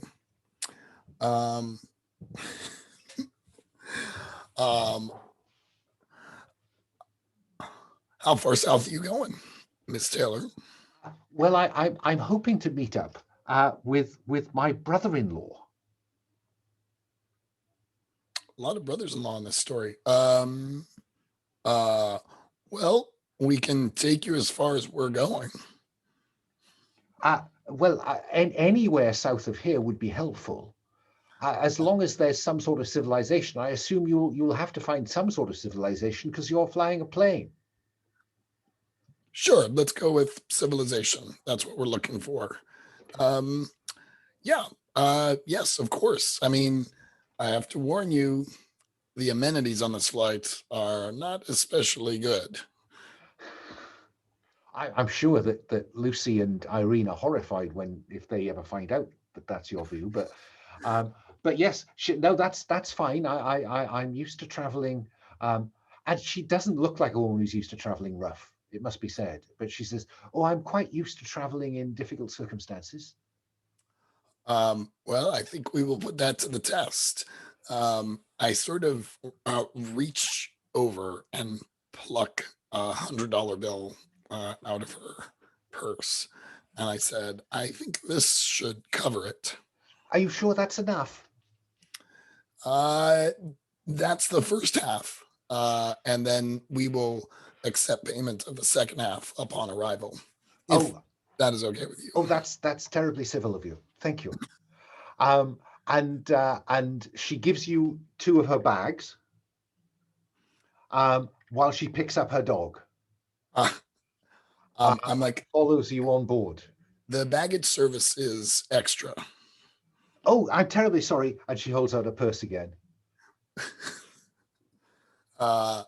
Excellent. I take some more money. And so I think we will then cut. Let's cut first to Bruce. Bruce in the hold of a seaplane. A hold which actually could carry a small car. But all that's in there is your crate, strapped down to keep it secure. And you hear voices, a conversation outside. Let's see how much you make of that conversation. I think this is probably, I'm not seeing Daredevil, unless you tell me you do something risky. But I think you're taking action with head. But I think Explorer will work because I think Explorers have, heightened senses. So your hearing is good. Yeah. So I think you're going with 5 dice. I'm looking for 3 successes. Okay. Can I tempt you to some spark? No, I think I'll take, is it 5 dice and I need 3? You need 3. I think I'm used to trying to discern strange noises and keep alert. I think I can manage it. I might not. Yeah. Okay, I'm going to give it a shot.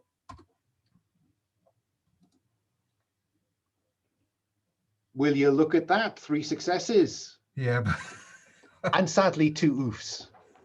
I get a splinter in my ear or both ears. I think that you hear a conversation, which, given that this is a pulp adventure in which the antagonists are likely to be Nazis, you hear two men discussing in bad German accents, but in English.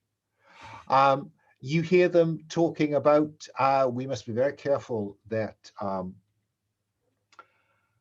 that the professor does get this example in a good condition.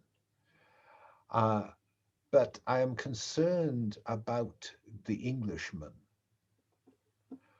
And the other guy says, yes, the Englishman. We must consider a permanent solution to the Englishman. And I think that's when you fall against the side of the crate. And there's a kind of, that animal has been very quiet. Should we investigate and check on its condition? Can I just start making some scrabbling? Exactly. And that's where the splinter comes from. That's where you bruise your hand as you attempt to beat the side of the thing to sound more like a boxing kangaroo. So Bruce has some information to hand over if he ever gets rescued. Lucy is powered up. Irene is on the machine. Nelson, you're talking to this, Doris Taylor, lovely lady, charming to talk to. Are you tempted by some fraternization? Sure. I mean, I am carrying her bags, so. Indeed. And though, there's not a kind of, there's no steward aboard, she's very happy to share a cup of coffee with you if you don't have tea.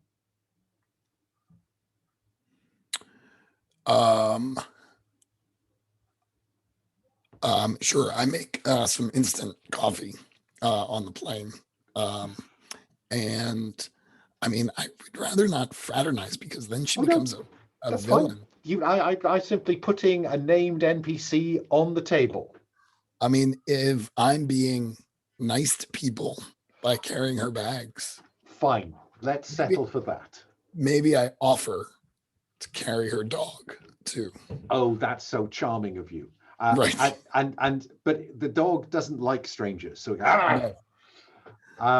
But yeah, certainly roll to take action plus heart, and any successes will be additional spark. My heart is 2. Oh, okay. Oh, you're not as hard-hearted as I feared. No. 4 dice, any successes. Yeah, 2 successes. Spark goes up by 2. Lucy, Irene is on the kind of guidance saying, no, a bit further south, but yeah, okay, that heading. So you can stay as far away as possible without getting up close. I think I need to know, Lucy, whether you can, fly dangerous here. Can you fly quiet and below any observation from the other plane? So I think that is. I'm not seeing friend particularly here. I don't think everyone's a friend in this sense, but I don't think this is a direct one. So I think it's take action plus tools. Okay. But air ace certainly counts. I think I'm looking for 4 successes because I think that you're trying to get the distance right, close enough to keep the signal, but far away enough to kind of be as close to the horizon as you can get. Okay. So I'm starting with 7 dice. I'm just looking at Irene to see whether, because I wasn't certain, Irene, whether you were about to chip in. Yeah, so I'm going to, since I'm helping give direction, I'm going to chip in a spark for that, just to get your dice up. Yeah. Awesome. So I think that's 8 dice. Mm-hmm. And I'm looking for 4 successes. Here we go. Oh, yeah. Mine are orange. And Yeah, yes, yeah. looks like we got it. Loads, and no oofs. So Okay. it's going really well. You are managing, you think, to stay off their non-existent yet in time radar. And so you can see them, and I guess that Irene, you're also kind of plotting. I'm seeing you with a map and a kind of compass, doing that kind of thing.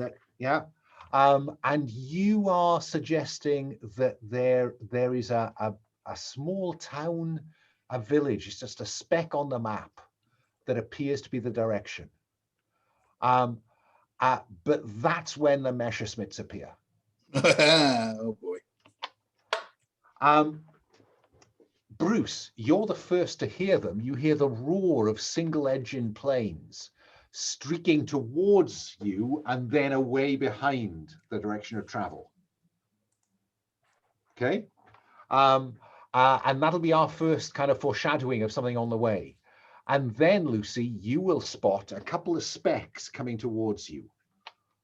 What are you going to do, Lucy? All right. Well, I wasn't expecting any air traffic here, so I'm going to assume that this is we don't know about the Nazis yet, but I'm certainly cautious about the three planes. Or are they heading from the direction that we're heading in? Yes. It looks like they will have gone past the plane that you are pursuing, that you're tracking, and they're coming towards you. Could be innocent patrols, of course. You know, Sure. I wouldn't want to create the impression that they're dangerous. Right. But just in case, I will alert everyone that we have a couple of planes on the way. You might want to strap down just in case. I can't quite make out their markings yet. Doris says, planes? Nelson, planes? Three of them. Don't worry. And I look over at Lucy and I'm like, passenger getting agitated. Just sit tight, Miss Taylor. And I come up to the cockpit with Lucy. I remember taking on passengers being an executive, being a group decision here, but be that as it may, I don't know if do we have a radio? Is there any way we could maybe try to tune into any broadcast they're making to see what I think that about? The planes certainly have radios because they're quite big. So so what are you trying to pick up any conversation between them, or are you trying to talk to them? I want to pick up first. I don't want to. I'm not going to say anything to them. I'm not going to speak unless spoken to. Okay. But I do want to hear if they're. I'm wondering whether I think that's more likely to be Irene than you, to be honest, given that she's she's your kind of technical officer. Yeah, so let me give that a try. Like? What does this look like? So Irene is sitting there. She's been strapped in the whole time, you know, probably with like 2 straps, you know, 2 seat belts. And she kind of leans over and she looks at the map, and then she hears something about there being other airplanes in the area. And she kind of leans over and she starts flipping some switches and, you know, turns a dial trying to tune in and see if she can. And she's got those big bulky headphones on and she's trying to tune in and see if she can hear anything. Fine. I think I was going to set difficulty at 3, but of course you're flying, so difficulty gets increased by 1. So difficulty is 4. I think that this is sufficiently professorial. I'm prepared to go with that, and I think you're taking action using the tools of your at your disposal. So I think you're at 6. Unless you want to make this, I'm struggling to see Inventor. I can't just to tune in the radio. I don't think I can see that yet. So I think I'll stick with 6. I need 4 successes. You do. I think this is important. I'll use a point of spark. That makes it 7. Can I help? In what way? How does Nelson help? I think because you're strapped in, I'm like bringing you, like you're kind of like, I need that thing and I need that over there, and I'm running around the plane getting you stuff. Okay. We need to connect that wire right over there. Yeah. Okay. That makes sense. So spend some spark to get an extra dice. So I think you're up at I've lost track. 7? I think it's 8. 8. I spent 1 for 7 and yeah. Okay. Ooh. If only you weren't afraid of flying. I got 2 1s and 5 successes. So we have success, but this is incredibly stressful, Irene. So that will cost you 2 spark. You know, we see the bead of sweat every time that Lucy just alters, you know. But yeah, so you can tune in and you hear two German pilots. And again, because of the genre we're operating within, they will be speaking English, but with German accents. And one of them says, Eagle 1 to base, Condor is en route. We will sweep the patrol area. Say again, Condor is en route as planned. We will sweep the area. And that's going to come over a loudspeaker on you know, so the pilot and Nelson can hear that. I think we'll leave Doris in the dark for a little while yet. So Lucy, they are going to sweep the area in order to make sure that there is nobody tracking. What are you going to do, Lucy? I'm going to see. I'm assuming the terrain is flat, sandy, nothing really to. Yeah. I am going to. The difficulty you've got is that by the minute, the dot that allows you to track Bruce on Irene's screen is getting closer and closer to the edge of the screen, at which point you will lose them. Well, here's what I want to do. Is it possible? I want to see if I could climb high enough where I'm kind of like out of sight, hoping that they won't expect a plane like this to be as hot, you know, as like that far above them, since they're, you know, lighter and more maneuverable. That will probably, that may very well put a strain on our plane, but I'm hoping I can keep her together long enough to do that for just the short time it will take to evade the patrol. Okay, so yeah, climbing's not a problem. I think actually this boils down to whether you can get higher than them.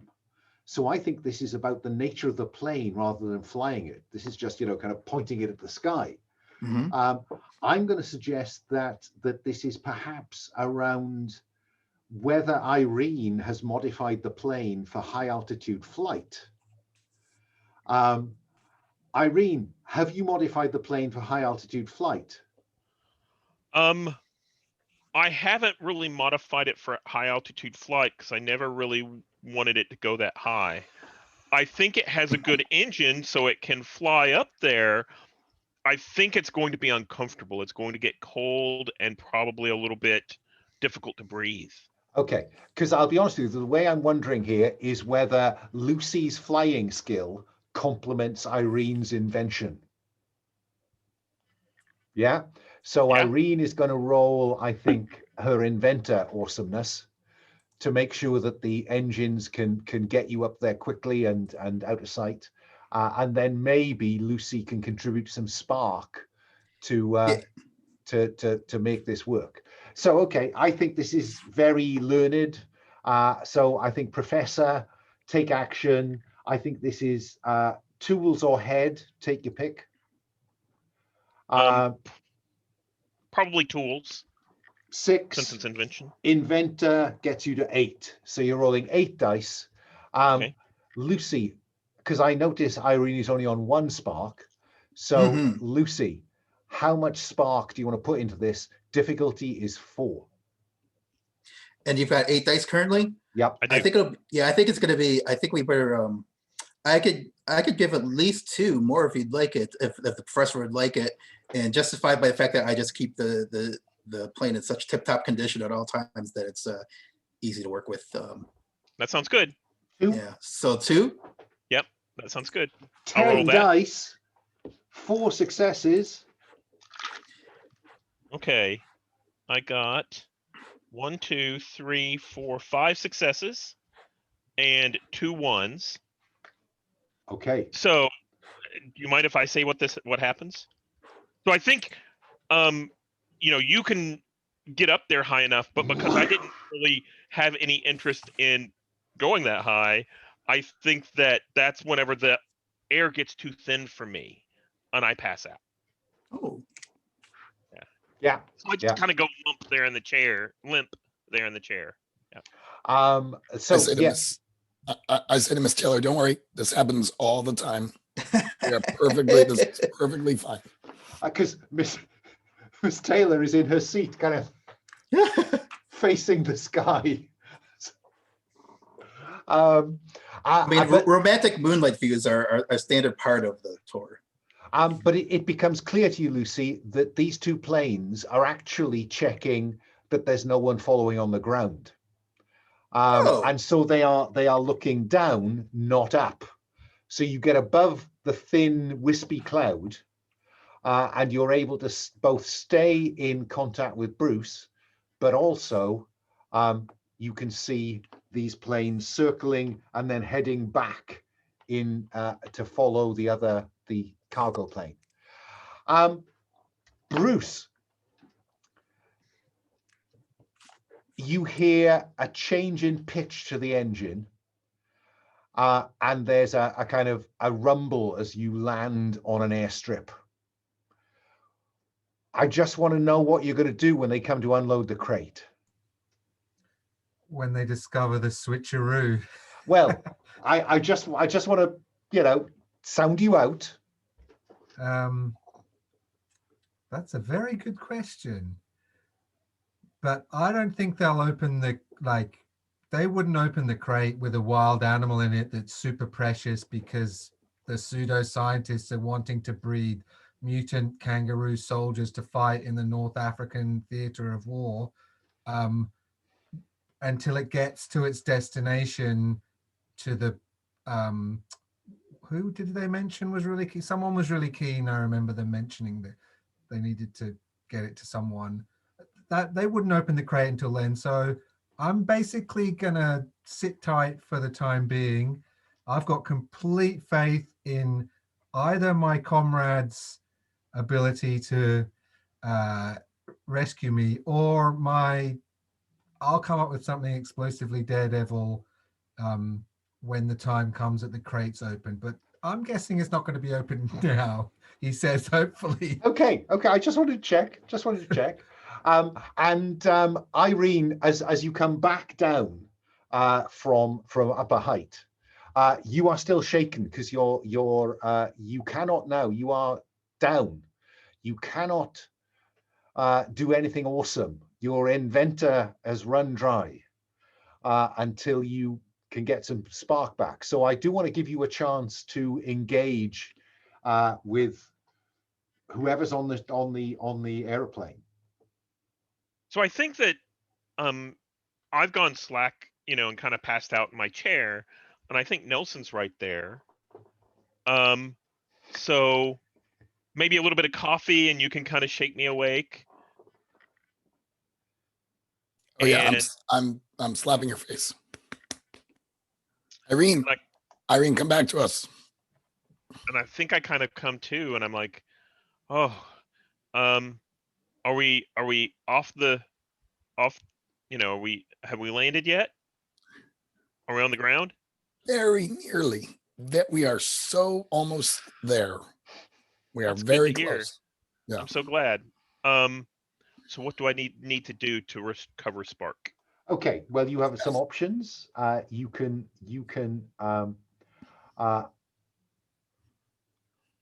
ask some questions of Nelson, given that setup. If they answer honestly, you gain spark depending on how intimate a response they are prepared to give. Okay. What better way to bind a team together than to invite another player to tell you their deepest fear? So I think I lean forward to Nelson and I say, so why did you bring a civilian on board here? Because this could get dangerous. I mean, even I've got problems with, flying in general, so I don't know why you'd bring her along.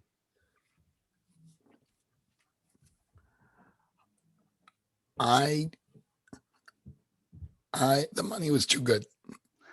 I can't lie to you. The money was right there. I like money. Well, you can't spend money if, well, something happens. So, okay. Hey, I think I trust Lucy. She and I have been through a lot together. I trust her. I know that when push comes to shove, if there is a plane, she will get it. She will land it safely.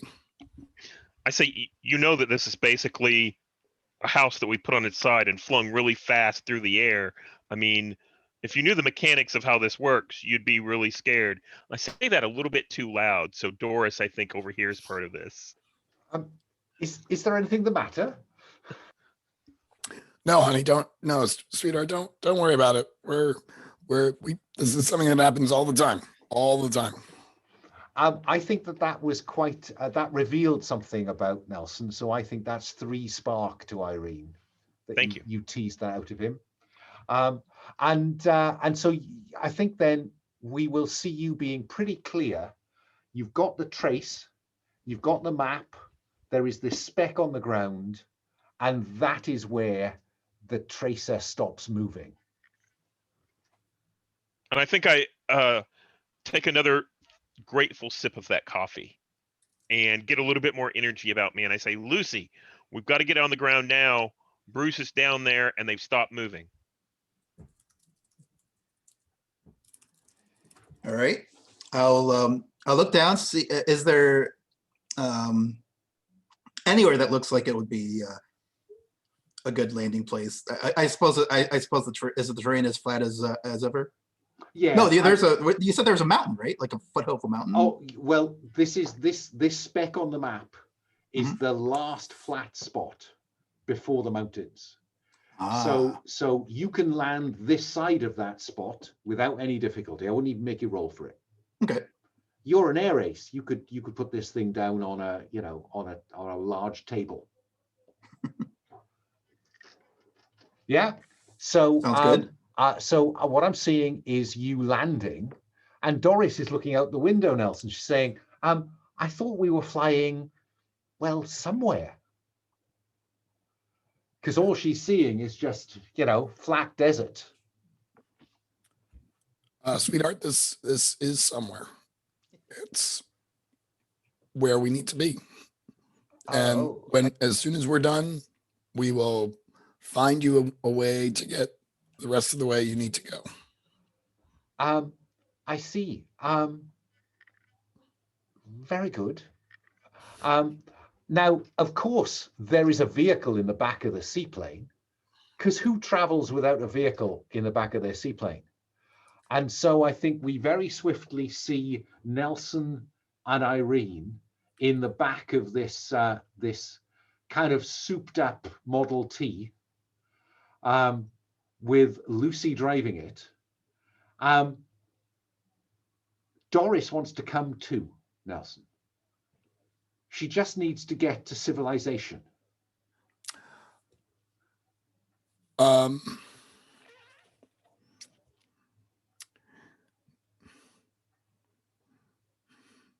feel like I want to use Hustler and Jaw to try and pry a little bit of, get her to slip up and maybe tell us what's really going on. Okay. Very happy for you to do that. Certainly Hustler and Gumshoe play here. So I think you're looking at 3, 4, 5, 6, 7, 8. And I mean, she looks like a soft touch, but it's actually surprisingly difficult to get her to open up. So I think you're looking at 4 is your target. And we said 8. So 8 I'm dice. I'm gonna spend 2. 10 dice. To roll 10 dice.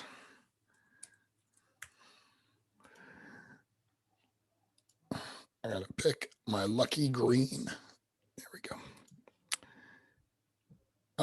Well, I just squeaked it out. You did. And I had 1 oof. Okay. It's very clear that she's trying to find her brother-in-law, Professor Matthew Stirk. And that rings a bell with you, Nelson. When you were talking back in the bar about people who might be in this part of the country, he's an eccentric geographer who you saw in life recently, propounding the theory of the hollow earth. Yeah. It's a lot of propaganda in that Life magazine. And I think that probably it's the fact that that the oof in this circumstance, I think, is the fact that she finds out something about you. So you get to lose a spark, but I think what I'm going to say is that she realizes that you are a bit of a shark. That is an understatement, Doris. Yes. But yeah, and she says, I'm sure Michael would be able to help if he could. Matthew, not Michael. Well, if you need to come along, you need to come along. Who knows? He may be here investigating this temple. And so we cut back to the Model T, where Doris is sitting there with her dog on her lap and her hat tied on with a scarf. The dog also has goggles, right?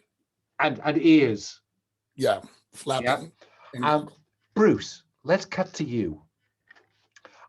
You are wheeled off the plane, and as you had hoped, you were wheeled into a tent, but the crate is not opened. You're in it. There's this kind of suitcase-sized tracking device that Irene put in there with you. And it doesn't look like anyone's going to come and bother you. What are you inclined to do, Bruce? I am getting a bit bored. Indeed. Can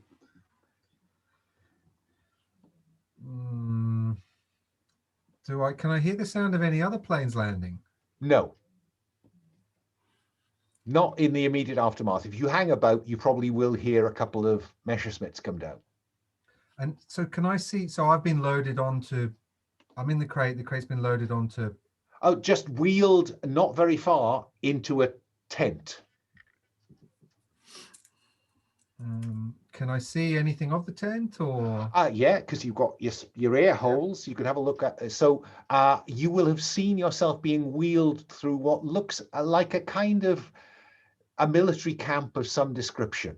There are a number of uniformed German soldiers around. Okay. There are a number of tents around. You will see in the distance the plane that you arrived on, and then just as you're being wheeled into the tent, you will see a couple of Messerschmitts come in, landing one after the other, and a kind of fuel truck driving over to refuel them. And inside the tent, it looks like it's a supply tent, I suppose is the simplest way to describe it. Lots of crates, lots of boxes, water supply, blah, blah, blah. And if I had to guess, would I be guessing that this isn't my final destination? It's just a stop off point. It doesn't ring a bell in terms of it may be a secret base, but it's not an abandoned temple. Okay. And it's sort of unlike, like there's a bunch of storage stuff in there. It's not like someone opening a cage with a wild animal in it probably wouldn't do it in here. It's just stashed for a bit. I think you just stashed for a bit. Okay, I think I'll just sit tight. I'm thinking of some. I'm looking forward to some kind of someone opening the crate and getting a big surprise. If something else crops up in the meantime, or if my comrades turn up, fine. But otherwise, I'm not seeing much action of me solo right now doing anything. I'm happy to, Okay. So I'm now going to cut to Nelson, Irene, Michael, and Doris, just crawling up to a slight ridge of a dune, looking down on this German Nazi desert base. You can see they've created a landing strip, a couple of Messerschmitts, the cargo plane that that Bruce came in on, and a number of vehicles. There's a vehicle pool. There's refueling, tents. Dusk. Let me ask Lucy what Lucy is inclined to do in this circumstance. Because in the absence of a daredevil, you look to your air ace, don't you? I suppose so. So we need to locate Professor Stirk. We need to locate Gus's blushing bride. And I think Bruce is hoping that you need to locate Bruce. Oh yeah, Bruce. How could I forget? Well, I guess the first thing, do we see the first seaplane? Yeah, yeah, you've seen there's a cargo plane and 2 Messerschmitts. Okay. I imagine that'll be the first place to look. If we can sneak our way through there, how much traffic is going on? How much bustles are going on? Let's discover that when you try. So Lucy is heading off to investigate the cargo plane. What about you, Irene? So I think Irene has this long telescope out, and she's kind of scouting out the area. What would it take to get an idea, like basically to scout, right? I think Lucy's going off to go check out a part of the area, but I think Irene wants to give everybody a heads up.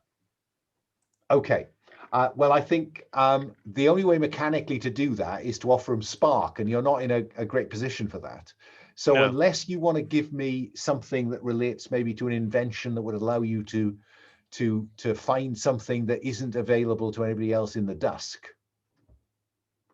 I was thinking more along the lines of the professor part, knowing how things would be set up and being able to pick out some of the details and things like that. Okay. No, let's have you roll to investigate the site then. So Yeah. I think that this is sufficiently professorial. Take action, head, I think, perception. Yeah. So I think you're on 6. I'm not seeing Inventor. So 6, and I'm looking for 3 successes on this occasion, I think. Okay. Let's see. That is 1, 2, 3. 3 successes, no ones. Okay, so what I will tell you is that this looks like a base camp for somewhere else. And as I think I described, you are in the foothills of the mountain range, and you can see that there are tire tracks heading off into the mountains. Yeah? And it looks like basically this is a supply camp. Yeah. From that, do I know enough to be able to tell Lucy where they would be putting the storage, where the tire tracks come up to? Yeah, I think you can. And it's a large tent away from the plane. Okay? Yeah. So Perfect. Lucy's got an option. She can either head for the large tent or she can head for the plane. Nelson, what about you? And Doris? Oh, you are muted. We're just in the foothills on the ground looking out at this camp.